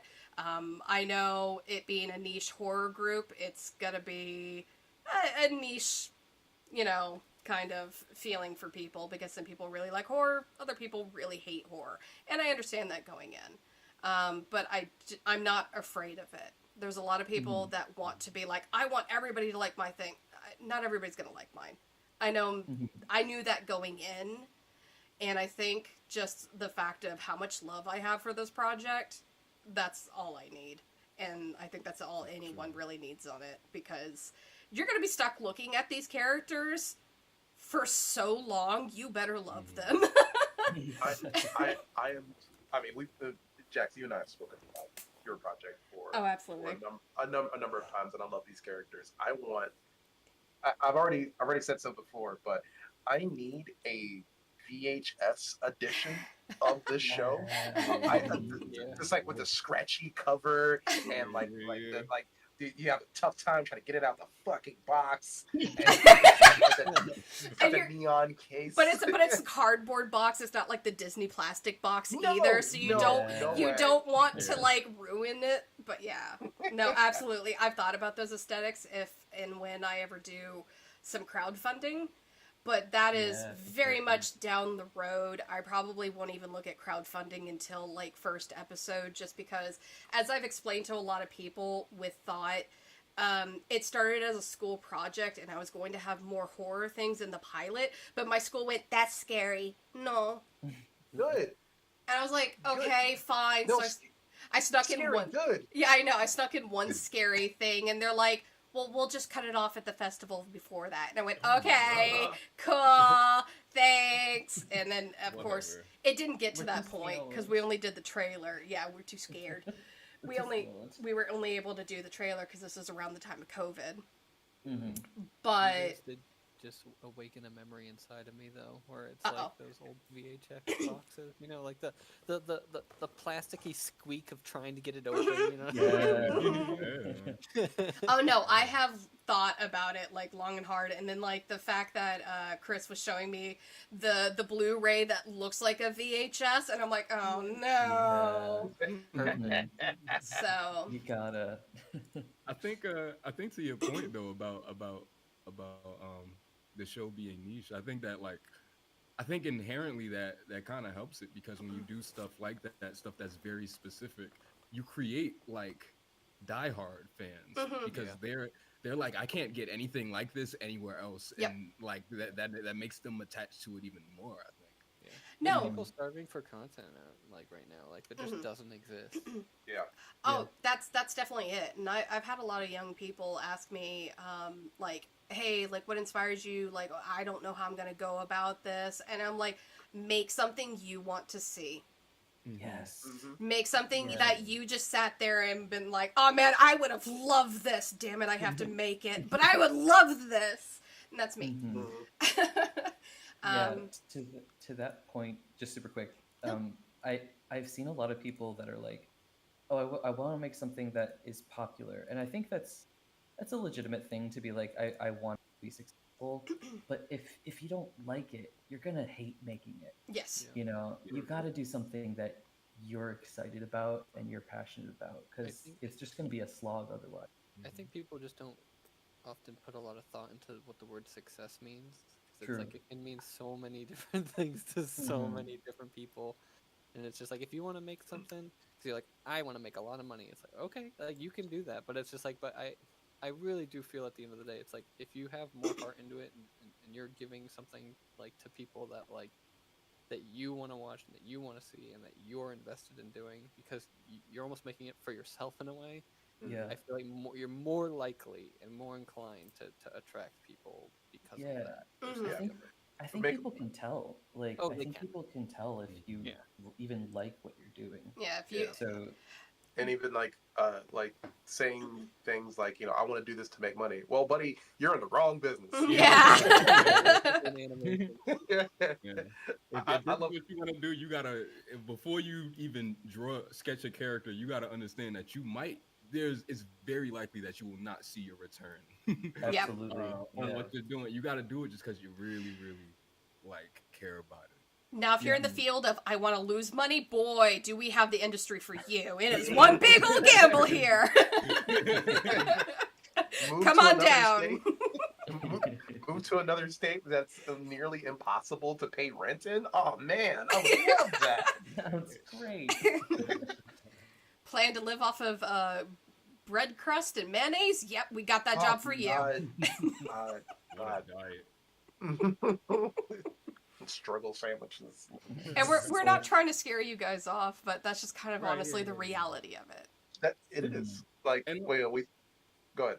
like to what I was saying about like success. It's like it's different for everyone, but for me it just kind of and it's kind of this goes for like the videos too, where like if 3 years from now, I hear that you watched a certain video, I shouldn't like.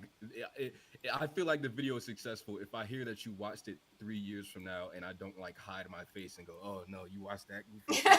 Like if I'm able to go like, "Oh okay, cool, what you think?" Then like I feel like I was successful, and that's kind of what I like. At least in my head, that's like how I feel about the shows. Like I want to, if I can put it together, and then years later I look back and I'm like, yeah, we did a good job. Then I feel like it's success. And even if that doesn't happen, even if because a lot of the time people hate their first one, Mhm. but like Tell me the, about it. the, Yeah. the goal is to get the thing to the Out best there. thing it can be at that point. Mm. And and if you do more, it's not gonna do anything but get better. It's not gonna the characters aren't gonna do anything but become more solid. The designs and everything's gonna like fall into place the more you do it. Like Yeah. yeah. One. Absolutely. Where was you go? I mean, I started with like back in like when I was in high school. I started with like what machinima.com and like getting paid on Oh, YouTube to make Yeah. machinima. Machinima. I was a director for them for like a while, and like they gave me money on all that, and I was only in high school at the time. But if anyone found those old, they're gone now because Machinima's dead. But it's like if Right. anyone found the old ones I used to make, I would definitely like shrivel up into like a ball Man, and but like, cinema, because you it's like are so entitled to old. compensation at this You point. are. Shit. What is the mesothelioma equivalent of machinima? What is that? Um, so like success can mean so many things to like different creators, and I mean it's nice when you hear about like a project that goes supersonic and basically becomes the lottery, right? Uh like with Lackadaisy or Yeah. Lovers. or with Hasbin or even with Lovers. It's like those projects just like they're lightning bolts. Like Mhm. you don't know when this shit's gonna strike, and it's great seeing those projects, and then you get energized, and you're like, I want to do that. But Mhm. like, do you want to make something that's inherent to your point of view in the world, or what you look at in life, what you see, what you experience, or do you want the popularity? Do you want like the YouTube numbers? And I mean, to some degree, I think we all kind of like gravitate towards that, but at the same time, wanting that and continuously comparing yourself to someone else's reality, that's hard to keep up with. So For at the sure. end of the day, you have to make something that you feel invested and passionate about. And part of that means going out and living life. Like you can't just like, yeah, you can make something that's a copy of another thing that's a copy of another thing. Like, there's people who actually do that, and they have the money to continue doing that because it's pretty easy for them. But is it interesting? Do people really sit down and watch that shit? Honestly, you don't have to. But at the end of the day, like I gravitate towards stuff that's extremely original, like stuff that is inspired by something else, but also has its own flavor and has its own texture. And you can actually hear and see and feel the voice that's coming off of that specific story and that specific project. And that's a really human thing to do, to experience. So as you look into like building your stuff up and building up your story, like really think about the things that you experience and what you want to put into that story. That's what really makes them interesting, not just seeing the YouTube numbers at the bottom of the screen. That's going to Mhm. mess you up as time goes on. Absolutely. And then just to poke a little bit at the term original, a lot of people look at it and they're like, oh, well, this story's been told before. Every story's been told before. Every Mm-hmm. Right. single story has been told Right. before. It's how you Yeah. tell it and when you tell it is Yes. what matters. So, because your characters are going to change it. I Mhm. like to think of it kind of like a bakery, where it's like every batch of French bread you make will be a little bit different when you like crack into it. Hmm. It's like Mhm. sure it's all French bread at the end of the day, but it's like but each one is kind of like their special little thing. Mhm. Yeah, but you're gonna What have that flavor would really yours good be? French bread, and then you're gonna eat the next one and be like, oh, it's not like Oh, the this is last not one. good French bread. Yeah, exactly. But hey, you know what? Each one is still special despite it. No, it is. It is, but God, those moments. It's like that meme of the "Hey 2K" thing. I always think of it that way, where people are like, "Well, this is similar to this other thing." I'm like, "Yeah, but I get it twice. Like Yeah, that's fun." Absolutely. Right. Absolutely. All right. So, do we have any, animations that we've seen in the I do. community today? Oh, let's go. What are we Sorry, talking? I got excited. No, I do. be So excited. I have one that my friend Shoutout is working on, and it's called Tally Ho, and it's a steampunk story. Um, Awesome. and they're also working on one with this character called Arthur, and it's basically based off of the what is it called? Um, it's like King Arthur, but it's really good and really cool, and I'm really excited for it. And they've been working so hard on it, and I'm really proud of them. Yeah, no. Yeah, Show's fantastic. Like show is great. I love show. show is fantastic. I love when I get the chances to talk to them, and then like just their passion they have for the steampunk world. And on top of that, it's a steampunk animation. You don't see that, like, steampunk is such we a have niche genre. there was such a long time where studios were adamant, like absolutely adamant, that they would never do anything steampunk, and I have no idea why. I was like, And now show's doing it, and I'm like, yeah, your loss. I I don't get it. I wonder if it's all the details that go into it, because like for I used to be a cosplayer. For the outfits, they were intricate, and I mean intricate. But like, There's ways to like cheat that though. Like it's Yeah. just there's so many ways to like in creative ways to like make it work. I don't know. There was something about the theme that they were just very set in stone. They're like, if anything steampunk touches my desk, like I'm not taking it. And I was like, that just feels so petty. Like it Yeah, just it feels like it's just like why? Like you're not You know- even gonna think about it. Like Damn. There's so many like different niches that are like about to explode because some quote unquote professional or some professor or teacher somewhere said, I don't like this thing, don't give it to me or I'll Yeah. fail you or we will not broadcast it. Like they said the same shit with anime 15 years ago, and now look at the market. yeah, Mhm. yeah. Points at Scott Pilgrim that literally just released today. Mm-hmm. Steampunk's gonna explode at some point. Give it time. And it should, because again, I'm in the cyberpunk realm.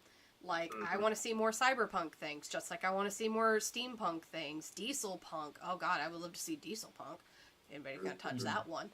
But like, it's so cool because who says the world only has to be in the forest or only in a generic city or like underwater? Like, there's so many places you could take it. So. I'm very happy that they are going, a not very well paved route, because I'm very excited to support them all the way on that. Yeah. I see a lot of steampunk in the fanfic community, Yes. but not all like someone mentioned in the chat just now. Like Arcane's probably the only thing that I've seen as far as like steampunk is concerned. I think it was Romance Roach that mentioned it, but like maybe Treasure Planet, and that was like 20 years ago, if not a little more.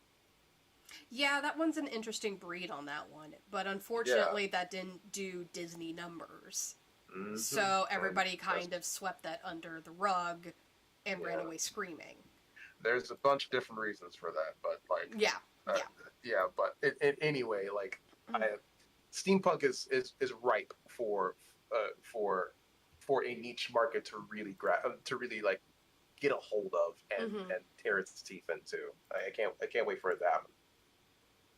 Yeah, so shout out to Tally Ho. If you guys are not following them, please do it. You won't regret it. Absolutely. Okay, so let's go through the links that Chris sent. Ooh. If they'll load. Horse. The Kim and Meg. I don't think I've Yeah, seen I this saw- one. This one looks really good. I I- saw this one going around. What the I heck? stumbled upon it like earlier today, and I was like, "Holy shit, this looks awesome!" This looks Yeah, I fun. really like the aesthetic. Yeah, I hadn't seen it before today, and I'm in love with the style. Yeah, And it feels very early 2000s Yeah. in a way, and I love that sort of style, and I love how angular it is. Mhm. I It's- really am excited to see more of it, for sure. it's got this. Do y'all remember the Weekenders? Yes. Yeah. That's how this feels to me. I think that's Mhm. the palette in it, but like the camera angles, because like they have like a little bit of a worm's eye at one point, and I'm like, okay, Yeah. I'm into that. Let's go. Mm-hmm. I Yeah. like a good worm.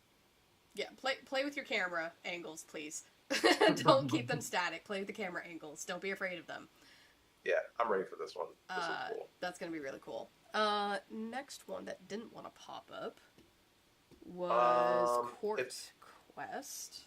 Yeah, I thought Course Quest looked really cute. It's by a guy named Al, I think. Oh Um, yeah. Yeah, it's about I think a girl and her little friend yeah. that's a penguin. Oh yeah, And- Yeah, they got like they go on little fantasy adventures from time to time. Like the last one. Oh, that's cute. Yeah, Oh, he's the last cute. one. The last one, a bunch of rock people like stole their wallet, so they have to like beat the shit out of them. And they have like a nice little dynamic that I think it's fun. Aw. Like you can tell that they're still growing. There's still a couple of technical things they need to work out, but I love like what they're doing with this world and like the little step by step world building that it's trying to do. And these characters are so freaking cute, man. I am totally here for what's going on. Yeah, no, these are the colors. These are Yeah. nice.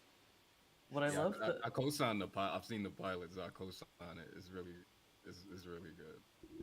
yeah, what I love about the hashtag for today is I have never heard of so many of these projects, Mhm. and getting the chance to actually have it all in one place where I can be like, I never would otherwise. That's like the best part, and it's been so exciting to see so many projects pop up that I never would have known otherwise. She could pick up a tree and chunk it. Damn. Like apparently she's super strong. I don't know what's up with that, but the story's going to tell me, and I am super interested in that day. So Let's go. let's do this. Like, look at your shit. Club Penguin Dance. It's the Club Penguin Dance. Looks So like, itty bitty. like it looks so fun and charming. Like I am going to like when that next episode comes out, I'm going to sit down, get a nice little bowl of popcorn, and treat myself. 'Cause Oh, this looks cute. absolutely. And then one of the guys that I truly enjoy in the animation community, Zero. I probably said his name wrong, but Oh, He's yeah. helped on every project. Yeah. So yep. Zero's helped us. He We've helped yet to us get a him on ton. Lumi, but someday. Yeah. But I mean, I have Monkey reached- Wrench. He's Yeah. phenomenal. I have not reached out for him for Tom yet. Maybe one Yeah. day, but like, Very this nice is- to work with and very talented. yeah, like Monkey Wrench has like, how can I put it? It's Cowboy Bebop. If it was like it had like the goofiest setup imaginable, and I so love it so much. I hope that I hope that people get into the show a lot more because it's got like such an interesting world. It's got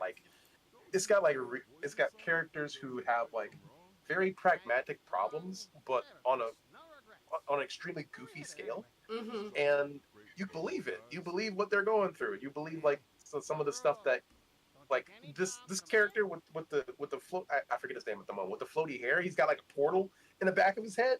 Right. That's inspired. Like I Mhm. don't know where he got that, but I need him to continue bringing up shit like that because that's so good. If I remember correctly, it's based on his OC tournaments that he's Yeah, it participate is. in, Oh, and I think that's where I think Shrek had it like way back when he first Okay. started posting it, and I just think that's the coolest thing ever. It is. It really is. Yeah. Like I'm terrible with people and characters' names, but like these design. There's a design of like a space pirate, and she has a crew, and she is a space lizard, and She's she really hot. she's so hot, guys. She has a hyper beam. She shoots a hyper beam from her mouth, and I need got to see more of abs. that character. Legitimately, his OC, the OCT animation got me into animation, and it's so cool to see him doing this whole original series. It's so inspiring. He Oh, absolutely. pumps too. Like he like when I say that, like I mean like he makes animation at such a speed that I was like, how are you human? Yeah. Like, Yeah. legitimately, Probably not. It's scary. Like it's It such a is. work ethic. Like it really has to be a strong work ethic. But Man, like, I it just- is Absolutely. astonishing. I used to follow him I in the remember- early days of like DeviantArt, and I would just be like, anytime anything was put up, I just immediately consumed it. I was like, I want to commission you, but I am broke student in high Yeah. school. I remember seeing his animations like way back in the day on YouTube. Like I remember the first thing I ever got exposed to from him was the Adobe Flash video, I think. Either Oh, that yeah. or the one where like all like he's got like this group of babies and stuff. I don't remember what it's called, but it's like there's like baby Joshua and it's like so fucking funny. And Yeah. his bear animation, like with the teddy bear, oh my gosh, just so much Oh, stuff that got me yeah. into his stuff. And I was like, uncle, my uncle who is also an animator, can you get me Flash so I can animate like him? Mm-hmm. That was basically what launched me wanting to get into animation. But also, like, he's a sweetheart, because the fact that he just made this one sequence to try and explain to people, like, breakdowns and, like, where to Yeah. place them and such. He took the time for that, and I was hearing that he was, like, taking the time, like, looking over people's animations and such and giving them tips. Like, he is a jewel to this community, and I will stand by him and fight for him at this point, because my god... He's Yeah. always been this way since, like, again, I was there in early days of, like, DeviantArt, when DeviantArt used to be a place. Now I don't know what it is. We just don't talk about it. But, It's but, gone the way of ArtStation in the garbage. jeez. I remember when he sent me like the rejection email, which was the nicest thing I've ever gotten in my life. He was like, "Hey, this isn't what we're looking for, but keep at it. You're doing great." And I'm like, "I will. Thank you so much." But like not in like a sad way. I was like, "Oh my god, I want to keep doing it because I Right. want to get better at it." That's the way to Yeah. do it, is to He's to so inspire. cool. Okay, next we have Andy Orts, Yes, yes. the Horizonauts. Not heard of this one. What the Andy. hell? This is why I love today. Mhm. Oh, Yeah, the this one colors are looks so really good. nice. I really love the character designs and just like So the good. expressions. Oh, I yeah, the genuinely colors. look forward Colors to are so seeing nice. what they do. Andy Mhm. works on Lumi too, and he's so great. I love It's it. just so good. This kind of gives me like oh god, what was my that God. show? It was on The Cartoon. moonwalk. It was on Cartoon Network for a bit, where it had like they went back in time and they would try to fix time or whatever. Time Time Squad. Time Yeah. Squad, yeah. It kind of gives me a little bit of those vibes with a little bit of Psychonauts. This is amazing. Holy shit. This is Holy so good. Wow. I love it. This is great acting. Also, what is he eating? Is that like soil? What is It's he? like soil cupcakes or something like it look like. Well, I mean, if they're organic, I guess, sure. Yeah, I love the expressions and faces and designs. They're So really good. Love good the poses. love that the octopus monster is doing the anime like touching fingers. Oh no, I am baby. Mm-hmm. Kind of deal. Love that. Love that. Lots Yeah. of good choices here. So This is a good poll. And it's I always I say this all the time. I love does so much for the shots, and this compositing is awesome. I love Mhm. It the is. like the lighting from underneath. It's so Yeah. fun. Mhm. Absolutely. That is That's exciting. what it's all about. That's what it's all about. That's what it's all about. Yeah, It's so baby. snappy and fun, and I love it. Yeah. Oh, good. This Everyone's, was everyone's of course on my list. And we are pulling up screen time. Oh yeah. Yeah, this was on my list. Oh, There's another one I was very excited from January. Yeah, the pitch night. Yeah. Oh, screen time looks so good. Oh my god. There's so many cool looking Yeah. projects, y'all. Oh my god. The aesthetic. I love the aesthetic. of this. I'm a little biased with screen time because I play Stan, the bald guy. But it's me and my friend D'Angelo who makes screen time. We came up with both of our concepts around the same time, and we like I don't know, we would just like send sketches back and forth. And then around the time when I said like, all right, man, I gotta do something. I gotta make something. I made we made kind of like a friendly bet to say if I do something, you gotta do something. So that's how both of these ended up happening at the same time. Screen time and hey, it's just because we both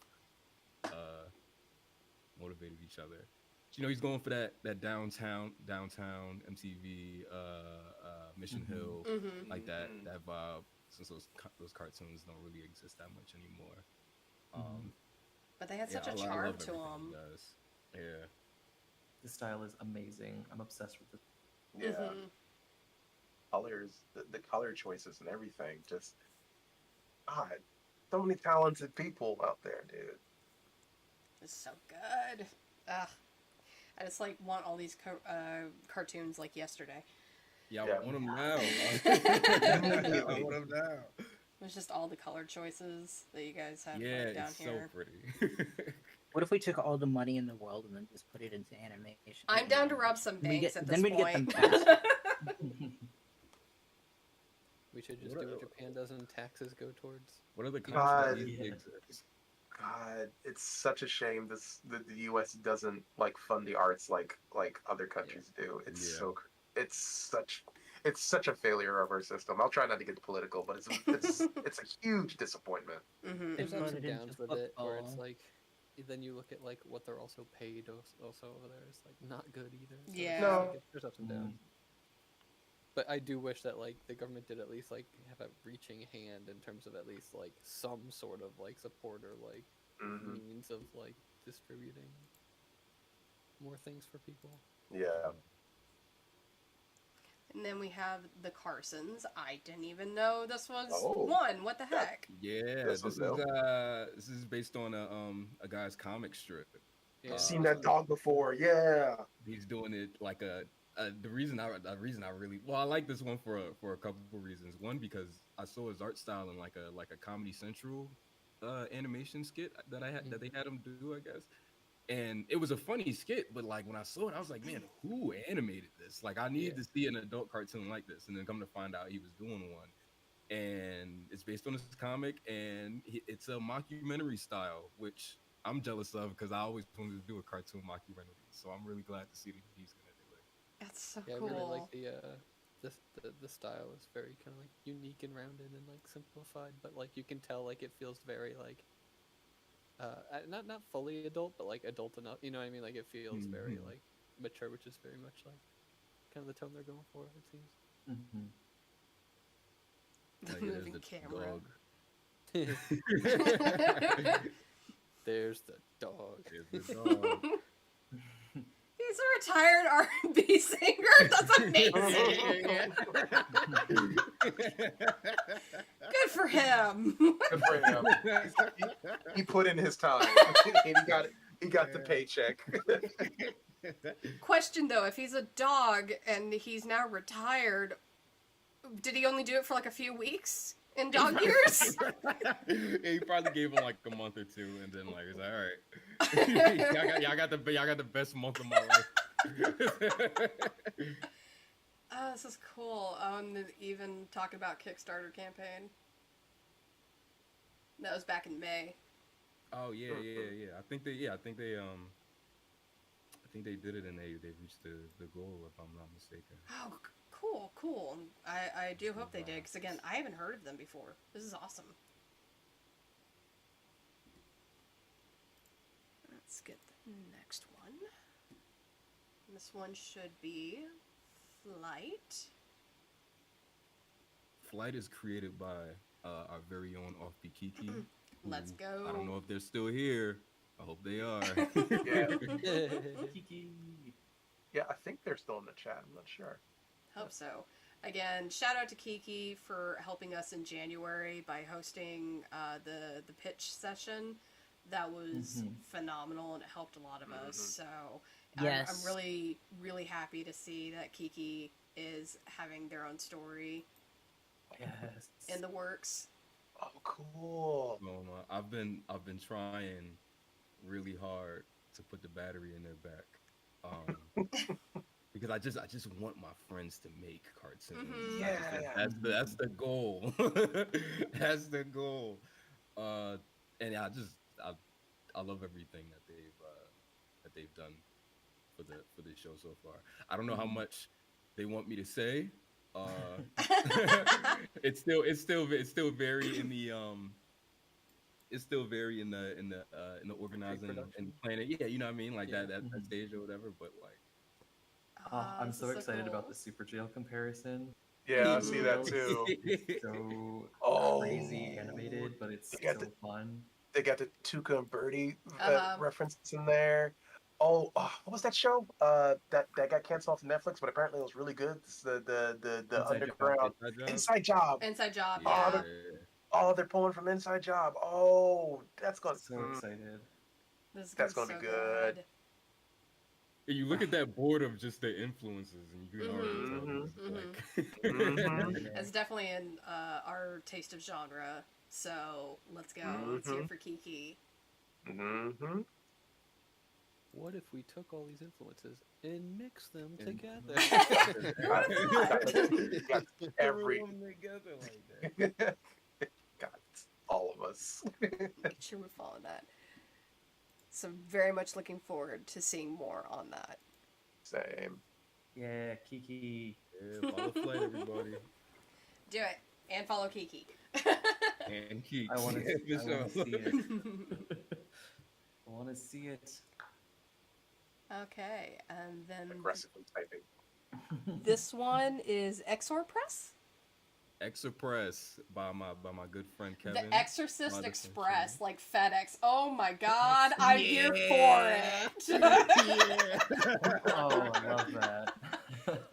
Oh, that's It's like, such a cute card or logo. I don't know. I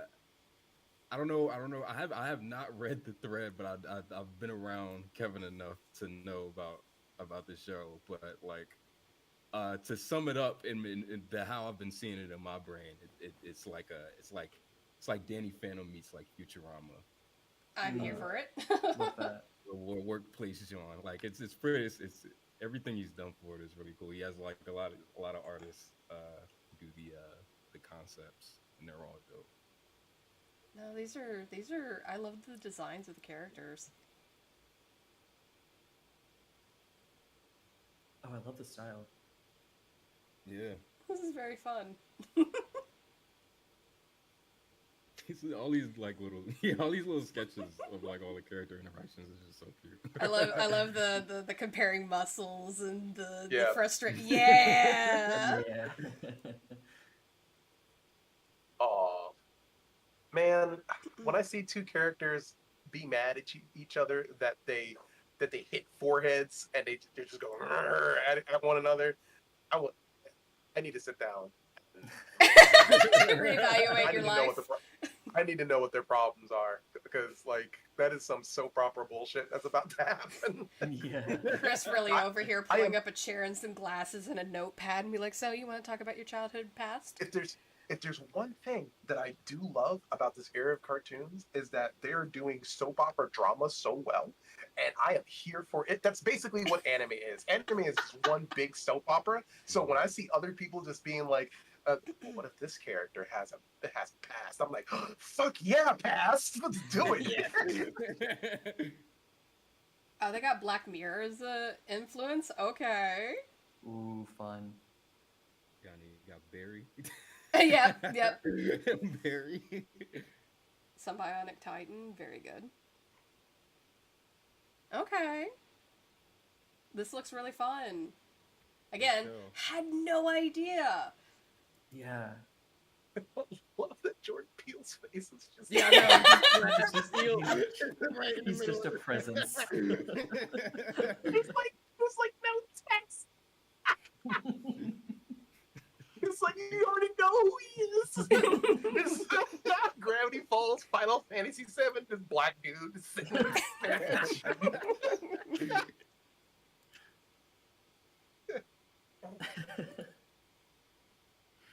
And then next That up, is so good. next up All is right. Jean with Cool. no XP. Oh yeah, yeah, Oh yeah. my God.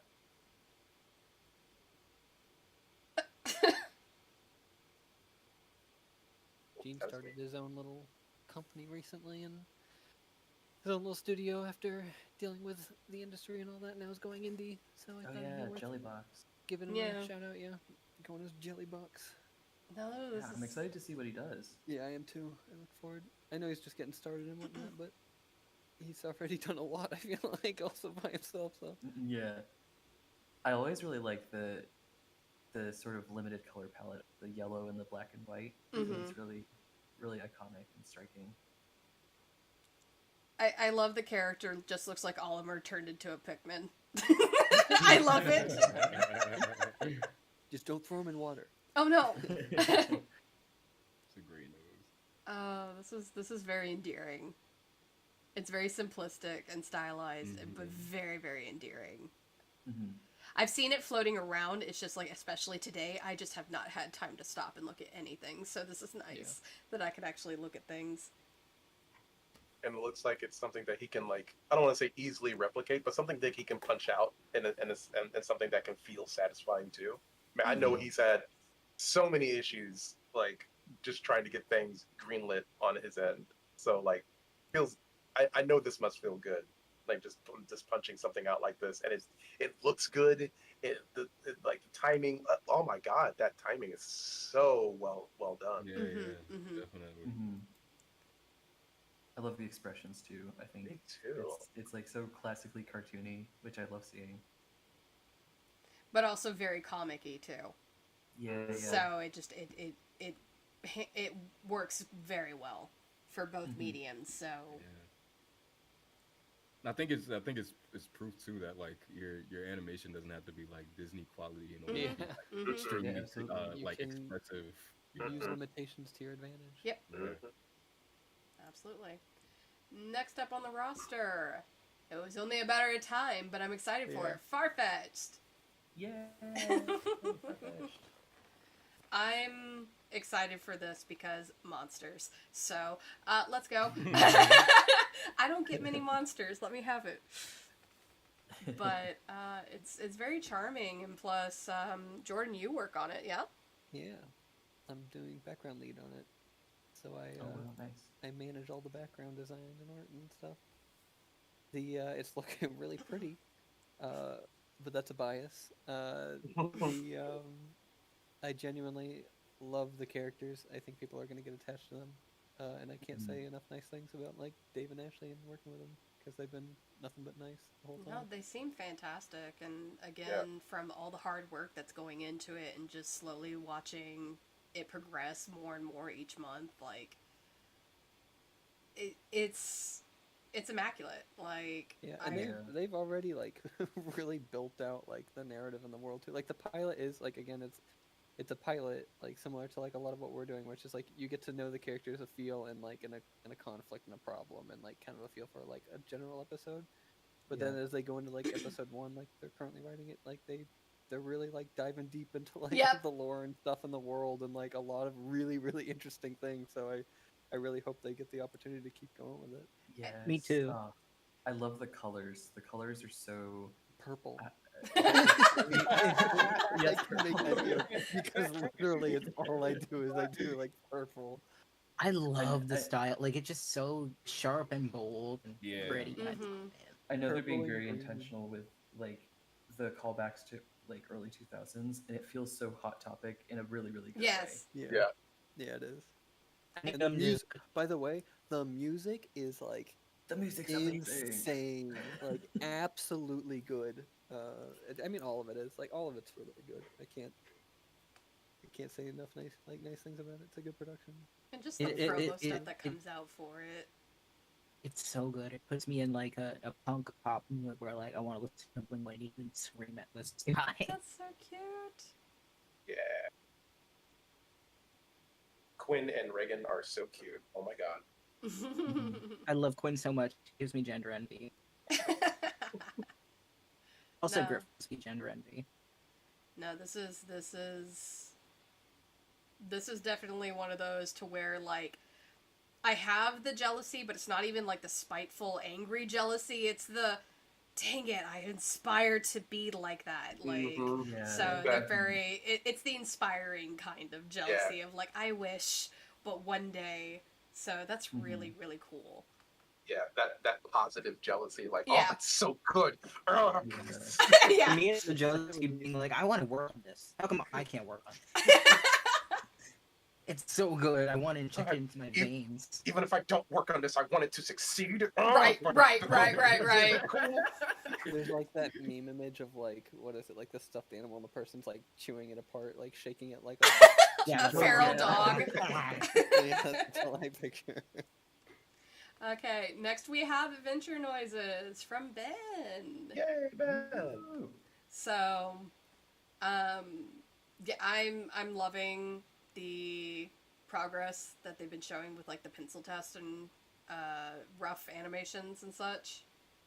So I'm very excited for what they have for the Marabelli and the Scoundrel's Tale. Because he has like 2 stories going on right now, but this one I believe is on the front burner. So, just very, very excited. Project. Yeah, the priority Oh, good. project. The animation is so like the only word I can think of is with just the model. It's so on model, and it's so clean. It's really impressive. Yeah, It's like Disney level almost. It has Yeah. what I see a lot of animations like in the indie community and even in you know, the industry and everything. Everything has weight. Yes. Everything has weight, and there's a lot of times to where I look at someone's project and I'm like, this looks good, but like they're a little floaty. It's Yeah, to something be on honest- that's a little floaty. To be honest, that happens even in studio projects. Yeah, that's what I Sometimes was saying. I'll watch. Yeah, sometimes I'll watch like big studio things. Attention to this weight, and seeing it in indie is already so impressive because we're going on our own and putting in that extra detail. No, absolutely.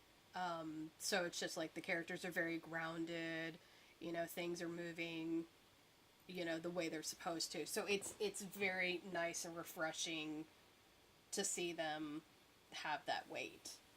Yeah. So shout out to Ben if you're still in here, man. You're killing it. You and your whole team. You're doing amazing, Ben. I believe in you. Yeah. I believe. Yeah, Ben is another one that's been working on Thought with me, so I'm very excited and I'm a little biased. But, but yeah, no, let's see what I got in my bookmarks. Yeah, I know I I am saved a super few. hyped. I am super hyped for this one. I'm excited to learn more about the story. I'm very Me curious about it. Yeah. So this I like one, the pirate bastard. yeah, the pirate bastard. So I saw one today that's Alistar and Melody Pilot. So I've never seen this until today, but the premise is this child is like, it's my birthday, I should have my wings by now, and the father goes and explains that you have to be a good, like, she's a half-breed, but she has to be, like, really good, and maybe she'll get her wings, but then he starts to, like, kind of drag on about, like, you know, his own kind of past and, like, how it's caused turmoil and everything. And this child's like, I'm gonna jump off the counter. I'm here for that. I am a sucker for father-daughter relationships and the rambunctious child. Like, this is so cute and endearing. And I I've love never this heard of style. it until today. Yeah. Like, The that is a style crime. so charming. it is a crime that I have never heard of this one. Have any of you guys heard about this project? I've No, seen I it. haven't seen it. I I've heard seen it. it. I heard of it last indie day. Yeah. There was like I think they shared like it was like a fully animated short thing that they did. It looks great. Um, What was it called again? This is called Alistar and Melody. Alistar.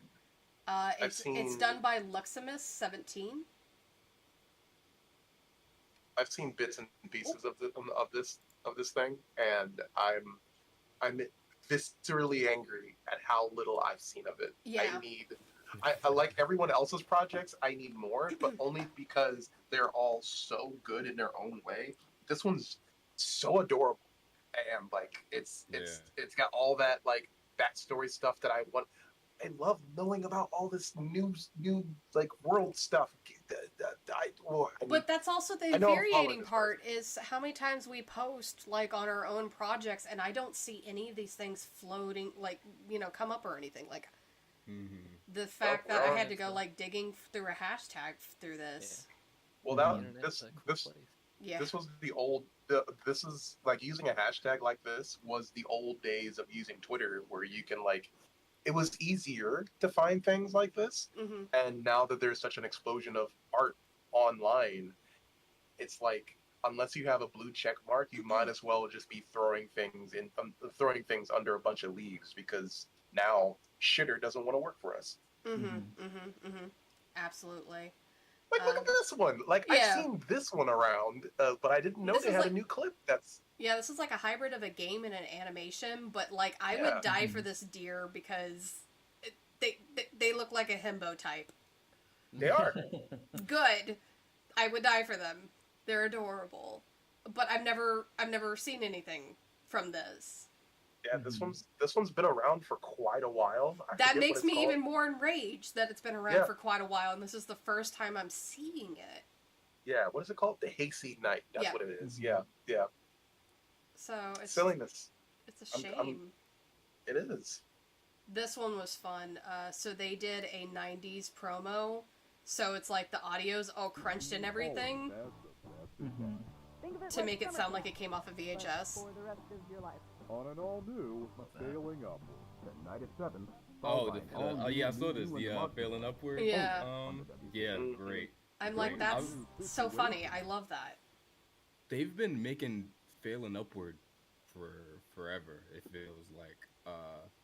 And it's been really cool to see like the designs evolve and everything, 'cause they didn't always look like that. It's the cool. It's cool to see it become what it's become. I think there's an episode you can watch on YouTube, if I'm not mistaken. Yeah, because they had like their YouTube here at Wayback Studios. So definitely have to check that out. But again, I pretty much started bookmarking ones that I was like, I like this. I've never heard of it. Nah, crime. This one. So the Fantasy Project, Old Gods Anthology. Like, these styles are so cute. Oh, that one looks cool. Like, so again, a little bird person. Yeah, so thank you again to Sunflower Club, because honestly, I wouldn't have found a lot of these projects that I want to follow. Like, these characters are cute. And then there's Travis over here. That was the one that I was trying to find, too. Friggin' Dungeon Flippers. I know we talked about it earlier. I want to talk about it again. Dungeon Flippers is good. Yeah. Like, because they're rig-based, right? Like, that's nice. That's really nice animation there. And there's a lot of people in the indie community that I think are scared of going rig-based. Yeah. So it's refreshing to see somebody do it, and of course do it exceptionally well. Yeah, like I think Jordan, you put it well when we were talking about it. Like, it is a very specific skill set, but when you do it well, it has its own distinct flavor to it. Yeah. Like, it can look really good, you know, if you know what you're doing. And I think I've done rigged animation. It is not my favorite, but I know people who absolutely love doing it and make it their careers. Mhm. And like it's a viable form of storytelling, if not just plain old animation. It can look really good, and I think Dungeon Flippers it's a cool idea. Yeah. And 2D rigs are also just getting better and better every day. Mhm, Like They in what they can are. do. And then I love Eddie. this day. This looks so. I'm just so impressed with how professional. Oh yeah. Right. It genuinely looks like something that could, and it's so polished. It just, I'm so impressed by it. And then we have Among the Others. Yes. Yeah, I'm helping them out with story. You're helping on the storyboards. I am. I worked for them a little over a year, and I'm helping them out with some freelance boards now.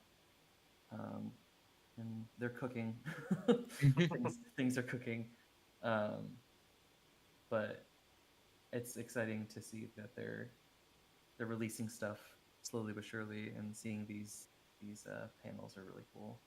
Mm-hmm. But yeah, Oh, Every this is time gonna be I so think something's good. cooking, I just hear like bacon sizzling in the corner of my like, mind. Yeah. Is that bacon I smell? Smells good. No, it's just like they've been going at it. Because I remember seeing them even before, like, you know, the January pitch.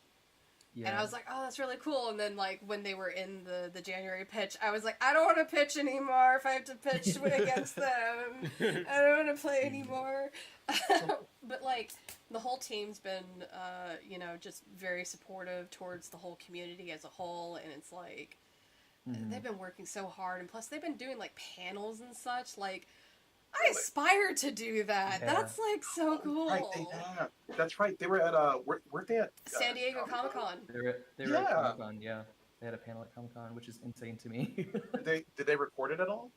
They did, yeah. I believe that they. That's a different one. I think they might show clips of it at some point. Okay. I'm not totally sure. Don't quote me on that. All right. But yeah, I think that's so crazy that they like had a panel. Yeah, here they are at the panel. Yeah. So it's really cool seeing them, you know, putting in so much work into this project. And coming together to go to this, having a panel, managing a panel at San Diego Comic-Con, like, I aspire, man. But like, look at this. Yeah. I think the backgrounds are probably my favorite part of this project. Like, the backgrounds are gorgeous. So I saw. pretty. I remember I was talking about like the that one, the one where like it was the city on top of a ship, and Abraham came up. He was like, no, that is not a city. That is a country. I'm like, holy shit. That's so cool. Like, just what they did to come up with this. Saying that reminds me of what was it, that like Immortal Engines movie where it's just like, oh no, here comes Australia or whatever. And it's really country on wheels. Just, oh my god, these It's are gorgeous. incredible. It's so good. Yeah, I love so the backgrounds. I'm excited for them to release soon, but Gotta like This is next level. yeah, it's crazy. Again, very, very, very inspiring, and like, that positive envy of, man, that's so cool. Like, again, I love them to death. I love the whole crew, adore them. I'm excited for everything. Just like sitting there going, I want to do cool things too. Why do you want to do it too? Yeah. I feel that so bad though. And I do want to stress, because looking at like Abraham's projects, or even like a number of other different projects that have like all this art and all this ability to go out and or at least the resources to go out and do Comic-Con and things of that nature, or just like to do these god tier backgrounds for what we're seeing.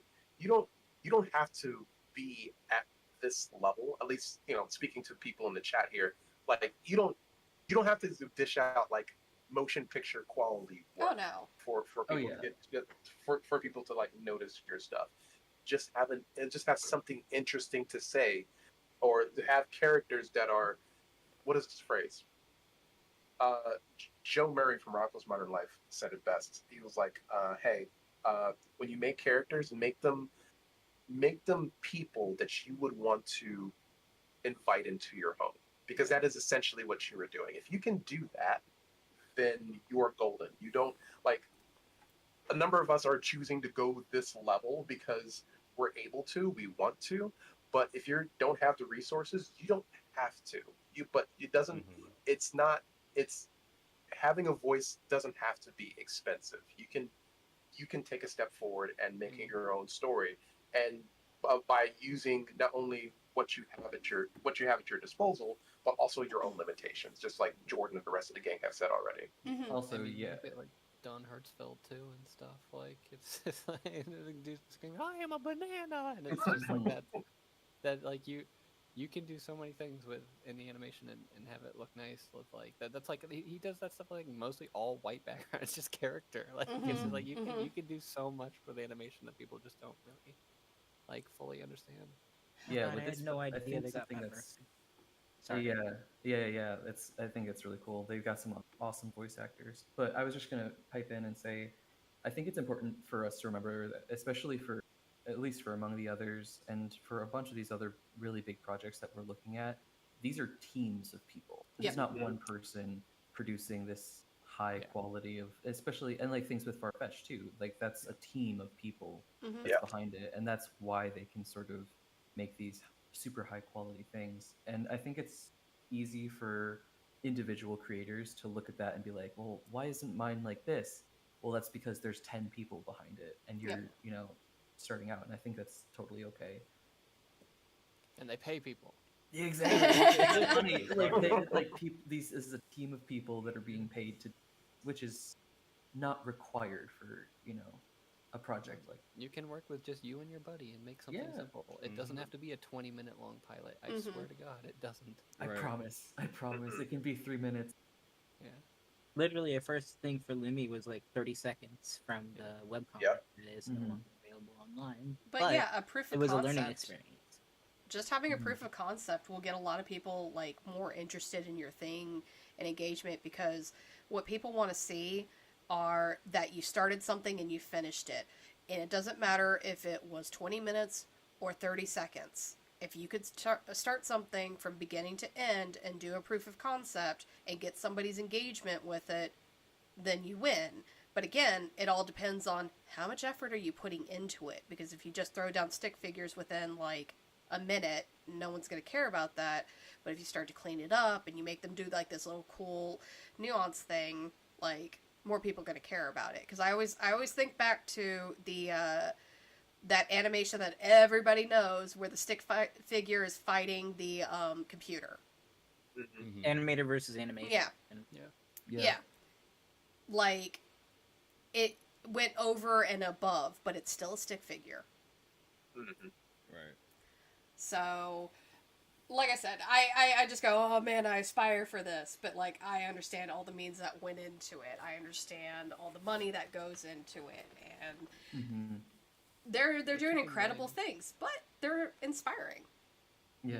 It's like the average episode. Like if you want like just a regular looking like TV animation backgrounds and all with all the little bells and whistles, the average episode is like on the small side like $200,000. It's like, it's not a laughing matter, and it's not something that's like easy or feasible for especially young people to do. Like, but there's many ways to go about it, and you don't have to go that route. And there's like animation and art is beautiful on its own. You don't need to like to do I'm gonna make a 12 episode animated series, and I'm gonna you really don't like make it a comic first, like more realistic, like just do that, like, and then go from there. But animation takes a lot of time and a lot of money and a lot of effort. You don't have to have a 48-minute feature-length film or hand-drawn. Yeah, Chris. God damn it! Chris. No. Yeah. I'm saying, yeah, I'm saying it, and I'm saying it with like, I'm saying it like sweating profusely. Word of warning. Yeah, that's why I've been Chris. kind of Yeah, just Jordan. like nodding and saying like yeah. When I edited all the audio to the Hey Pilot, it's like 31 minutes. So I can't even do this. Yeah. Yeah. Me Fine. over here with a 40-minute film, like, yeah, okay. Yeah, okay. That's okay. Yeah, it doesn't even I got looks at everyone in here. okay. No, but I got called out on the series. Okay, that's me. But I also Do got it- called out do because as I we want to make say, 12 not as we episodes of do. this show. I just Um, mean like for people who like are really just dipping their toes in and they don't Yeah. know what it actually And they don't. entails.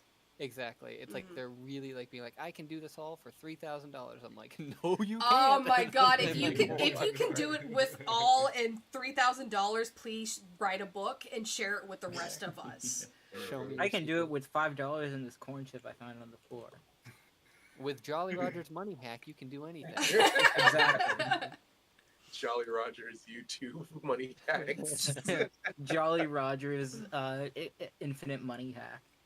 So I think for me, the last one that I saw that I want to bring attention to that I've never seen before is the trailer for Max. I've never seen this before, and it gives me a lot of like early WB Jackie Chan adventure kind of edgy cartoon style. Mhm. And I don't know, it's charming because I guess I kind of miss that. Plus, it's a rambunctious child going against the cops. Yeah, that I probably have that problem in my own too. But That's a problem. shush.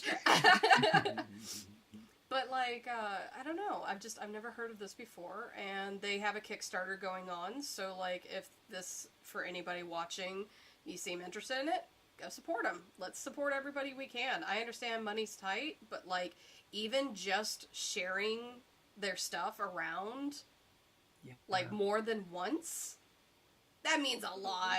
That means a lot. Because, like, you may not have, like, that $5 today, but somebody may have $10 that just saw it. Yeah. So, It's true. Right. That's for sure. absolutely true.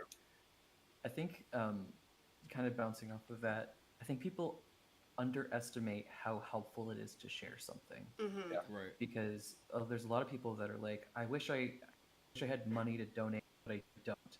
But sharing it with your friends does way more than even like, at least in my experience, it's so encouraging as a creator to have someone just share it with their friend or leave a comment or something.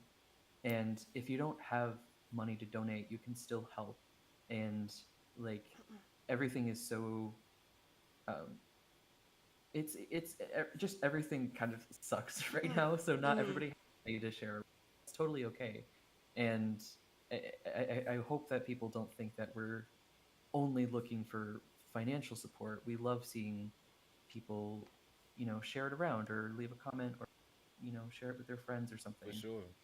Yeah. So, one of the ways that I personally would love to see more of, and I think this is because I've had that doubt to where I've even like shared things around multiple times and I go, I wonder if this is actually even helping, which it does, but I understand that doubt because you're like, I could do something more, but I don't have the money. Draw them fan art. Yeah. Fan Oh, art yeah, speaks yeah. so much louder than you sharing. If you want to take that That's true. step above, but you still cannot afford, draw fan art. Make the tag and share it because more people are going to be drawn to a visual. They're going to look at art and be like, oh, hey, my friend likes drawing that. I've never heard of this thing. I want to know what they drew. Oh, this looks cool. Mhm. Or somebody's following you that's like, oh, I really love Jordan's art. Oh, Jordan made art of this guy in a hat. What is this? He's at a circus? Who's the man in the hat? He has rollerblades?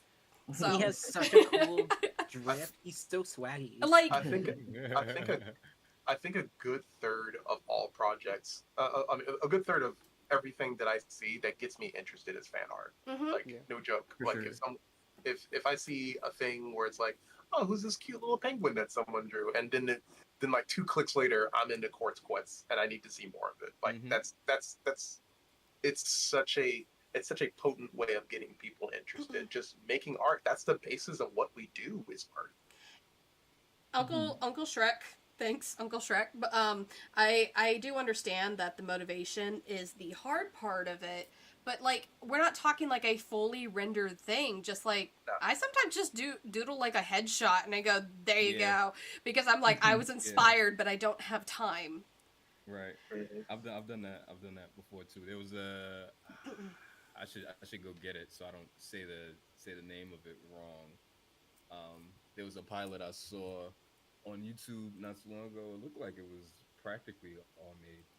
Another one of those that was all made by. That's the name of it. It's called Hugo's Mind Palace. Oh, I Um, fucking love Mhm, Hugo's Mind mhm, Palace. mhm. Sorry, and it I was didn't mean to. I got excited. nah, I love it. That shit is dope to me. And when I was sharing it on Twitter, I wasn't following the artist or anything like that. It just kind of popped up on my recommended. So I was like, okay, I really like these designs. Let me just I did what you said. I sketched the headshot of the three mains, uh, and put that up as a way to tell people like, yo, go watch this, Mhm. just because I didn't have like an image of it or something like that. You know what I Yeah, mean? yeah. Mhm. No, like little Just, bits like that help. Mhm. Also, if I could like shout out one indie project that Yeah. absolutely deserves more views, and Chris has seen it too, and it's that Dead Shift pilot. You remember, Chris? That shift. I With think so. the two kids or whatever, and they have to like kill like the weird thing in the basement, like the Yes, old lady yes, cat. yes, yes. That was good. Yes. Yeah, so that it's so well done, and like no one's talking about. It's so like genuine with like how it paces itself, and Mhm. it's just well done. It's just fun. It's a fun little pilot that I genuinely like. No one knows of or really talks about too much, and I Yeah. think people should watch it. Yeah. There's a ton of projects that I still want to be able to like talk about. Like fucking like Defenders of Elodia and Sinking Roads and Mhm. Belphegor's Bouts of Fury. No, There's a don't. just I'll delete. there, there's a lot. There's a lot out here that I mean Mhm. I know we're pressed for time, but Mhm. it's like there's so many good ideas that are out here now. Like just sharing the project, just doing very little things, even when you don't have money, that does mean a lot in making sure that other people are able to see it or able to watch it because we don't have that exclusivity of or that specialness of seeing some of having a block of some having a block of cartoons to watch. We have Mhm. to do the hunting ourselves, and Mhm. that in and of itself takes a certain amount of motivation and a certain amount of time that not everyone has anymore. So Absolutely. we do have to do a little bit of diligence, even as audience members, to say, this project looks interesting. I want more people to know. How do I support it when I only have $2 to my name?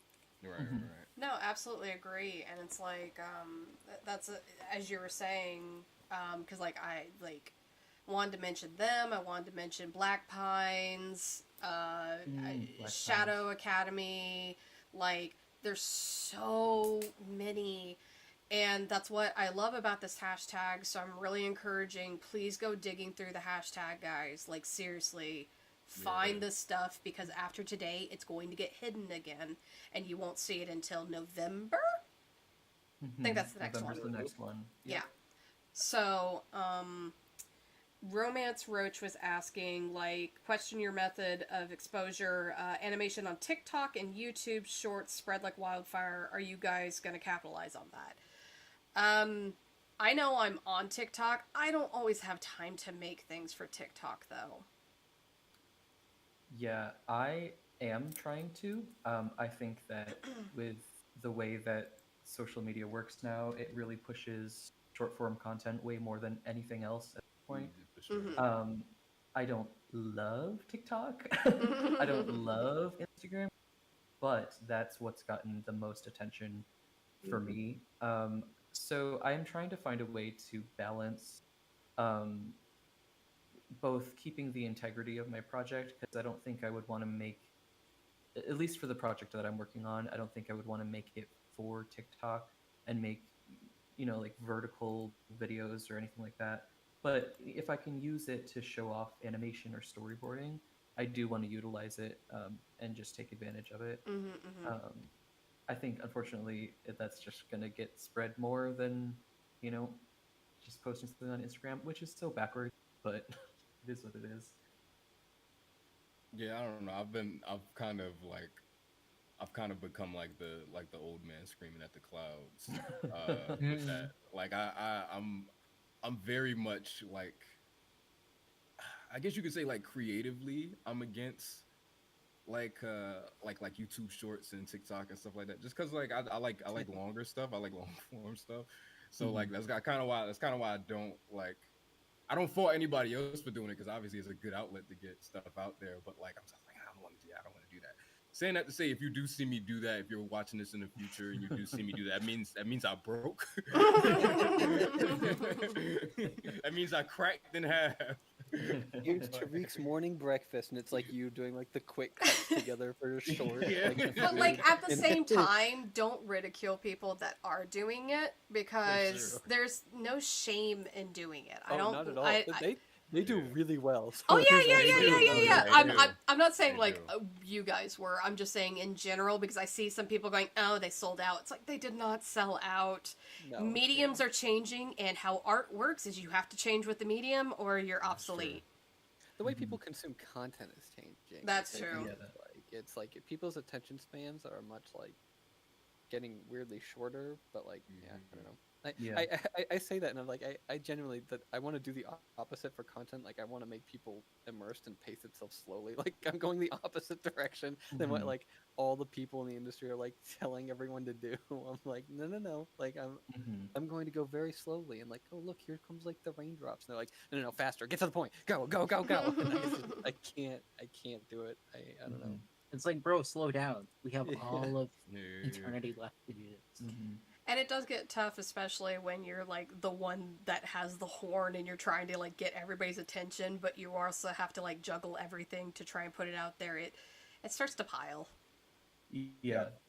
It starts to pile because you have a job outside of it, you have bills outside of it, a life outside of it. Like, don't forget that. Don't make your animation just you. Like, don't make it like the only personality you have is your animation. Right. Yeah. Like, Have a life. take time for it is- yourself. I am a hypocrite.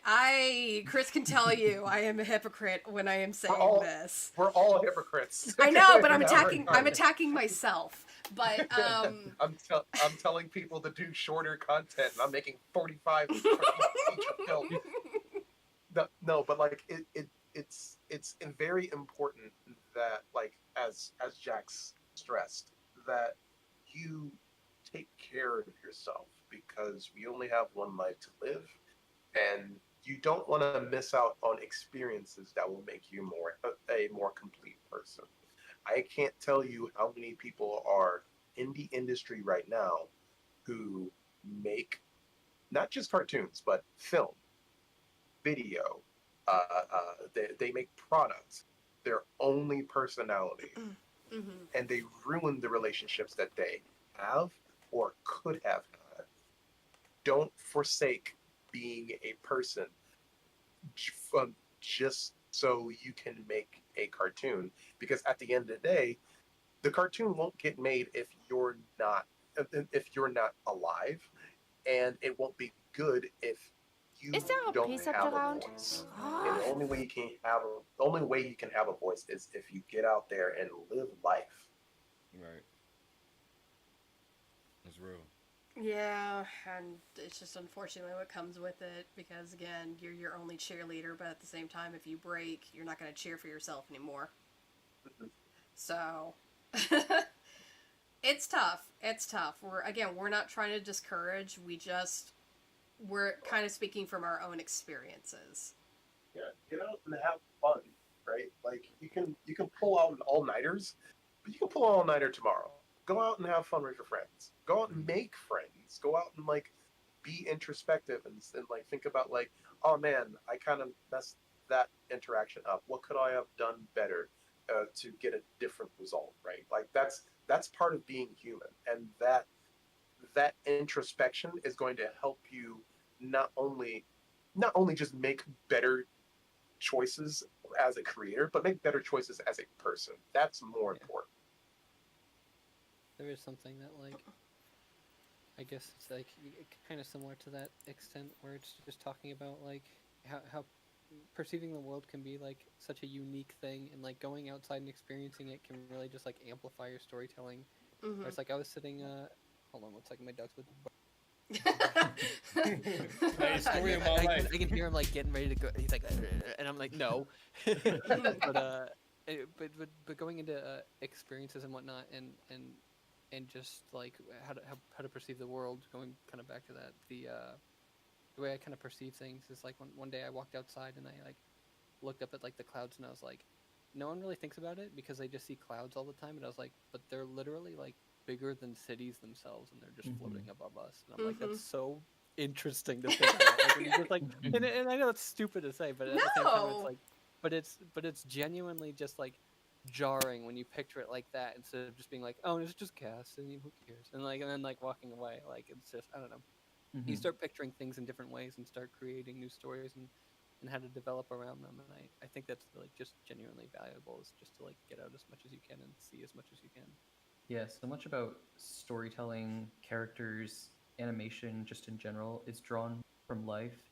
And how can you draw from life if you don't live your life? You know, you have to make sure that you're still living in the world so that you can actually draw from a life experience. And it doesn't have to be, you know, I went on a trip around the world and experienced everything. I hung out with my friends one day and we did this, and I think I want to make a short about it. I think I want to, you know, draw from that for this story, or the way that these two characters interact with each other. And it's just important to be able to still, you know, live your life and take care of yourself. And there's a I'm trying to remember who said it. I think it's mine that said something that has stuck with me. No one ever died from a cartoon not getting made. So like if it takes a little bit longer, if you have to give yourself a month break, if you have to give yourself a year break, if you just have to take your time, it's not the end of the world. No one's going to die if you don't, you know, finish it at a certain time or before you're 30 or whatever it is. I think that there's a lot of people that are so passionate about their projects that they take it so seriously that it feels like, well, if I don't do it now, then it'll never get done. But it's okay. You can just, you know, take your time and enjoy the process too. I guess that's my advice. Someone in the comments said, talk about murder drones, and it's just like, okay, Oh yeah, my friend Kevin works on that. There you go. Yeah, my friend Kevin also works on that. The girl who plays Doll is actually the voice actress for Yuji, the Russian child, and she uses the same voice. So in your project for Thought. Yeah, cool. the doll drone is Yuji, and she uses the same voice, so it makes me laugh, because all she does is speak Russian in there, and I'm like, yep, I'm just hearing irritation for Yuji, this is good. Murder Drones is beautiful. It's a fun one. One of the other ones I just remembered because I went scrolling, 3 tomes. 3 tomes. Yeah. I was gonna send it, but I was like, "Damn, is that 2? I already sent 4." No, please. If you guys want to like show off more, that is the point of what we are doing today. Because again, some people don't know about it. That's true. So, 3 tomes is made by my sister, Brianna Navickas. Yeah. She's been like, it's like a concept she's had for a while,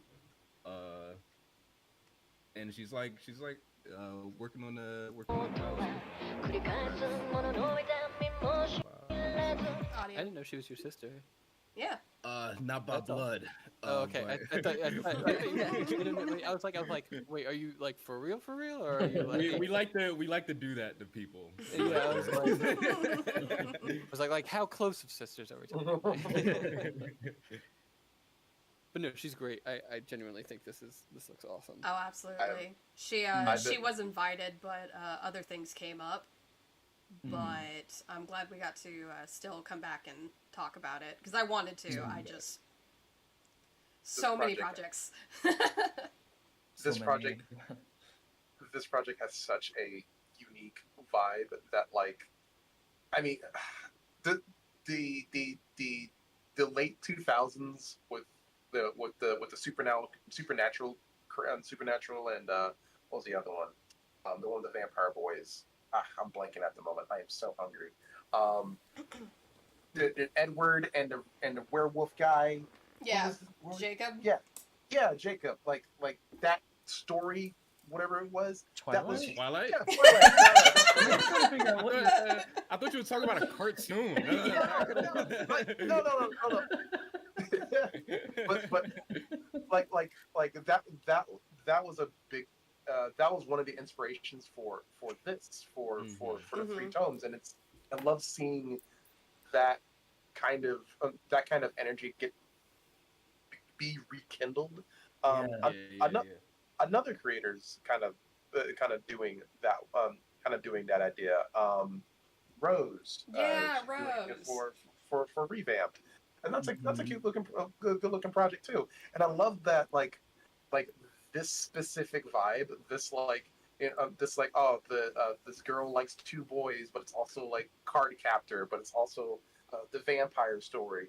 I love that like the teenage heartthrob ideals are coming back. I like that. That's cool as shit. Absolutely. For sure. Which team are you on? Mr. Wynella, to answer your question, Yuji does speak English. She will have the Russian accent. If you actually are curious how she sounds, on here on this YouTube channel, if you just go to my videos and you can click the comic dub, and you can listen to the fully comic dubbed by my actual actors, you'll be able to hear her, performing quite well there. I really love Emma. Anyways, sorry. Go back. Yeah. No, it's all right. I'm actually to leave because it is towards the end of the day. I have to get back to work. My wife just got off of work. Yeah, no, this is definitely a stopping point that I was hoping to get to. Mm-hmm. Was about like 4:30, but we're here at 4:15, so So close. Yeah, I think it still works out. As we wrap up, there's so many other like indie stuff. It's just like There is. Yeah, we couldn't touch all of it. Another one. And Yeah, it's it's like like there's so many. Like I recommend just digging through Indie Animation Day and just looking at all of them. Because we Just spent an about hour or two 3 at the end of the hours. day. Yeah, just pick like an hour or two at the end of your day or something. Click on that hashtag and just scroll. Like Yep. the time will pass in no time. Like that's how much stuff there is for sure. Can I say one more thing before we head off? Yeah. Like I know, Jax. I mean, thank you so much for putting this together. Thank you, Sunflower Club, for putting this together. Yeah. I know we're a relatively small group of people who are a little bit more experienced than others, but like that doesn't mean that we are like the arbiters of any animation, or we're like the Justice League of any animation, or whatever.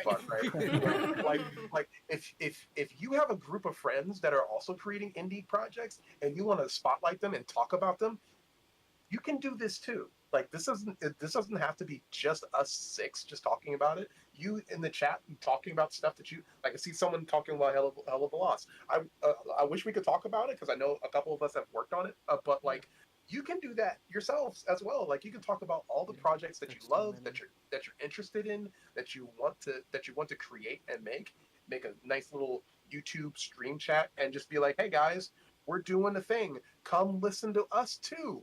And we'll talk about indie animation honestly, as well. I would love to go sit and just listen to other people talk about things and their insight on it, because you guys are going to have different insight than I have, and I don't always have time to do these kind of streams, and so like Chris is saying, is we're not like the top of the game, the creme de la creme. You have to only listen to us. No, God, no. Like go do live streams if you feel like it. If you have other people that have similar interest in it, please, because I'm pretty sure I will find that live stream and I will sit in there and I will listen to it, because I love listening to podcasts and live streams on events going on, and plus it's a better way to help get your project out there, to let people kind of get to know your project quickly in a short amount of time. Agreed. So. Definitely. So yeah, shout out again to Sunflower Club. Thank you, thank you, thank you. Guys, seriously, please go check out their Kickstarter right now. I think they just got to like 600 and something. I'm excited for them, but again, even if you can't donate anything to them, just, even drawing art for them and sharing around their post. So just, again, and plus go send them thank yous. Thank them for doing this event for us because, again, I didn't know there's a lot of animations. And I found out today. So it's like showing up to work and seeing a whole bunch of coworkers that you never heard of. yeah. They're all just standing by the water cooler. Again, we spent about 3 hours and we still couldn't even scrape the surface. Barely scrape. Yeah. Like, I thought that would have been, like, enough time to get, like, a good... No. Yeah, we can get through the whole hashtag. No. No! So much of it is just spent, like in awe, admiring the draftsmanship and the drive that, like, a lot of these, like, people behind these projects have. Mm-hmm. Yeah, absolutely. This is dope. Absolutely. Also, just drop a comment. Be like, hey, this looks really cool. I like your style. Like, I like the music. Yeah. Just drop a comment. That means a lot to us. Any of that. Yeah. Any of that. So, alright, guys. This is going to be our ending point. So, thank you guys so much for joining us, and happy Indie Animation Day. I will host one more of these in November, and I'll take on another 5 on here to let you guys talk. I won't be talking about thought myself since I did that this one. I may even just take on 6 and I'll just be kind of the mediator on that, but I'm only doing one more. And that'll be in November. So if you're curious about that, closer to November, I'll go and make something and I can have people apply for it. Otherwise, you guys can do this too. So, Exciting. all right. All right. You guys have a good one. Bye.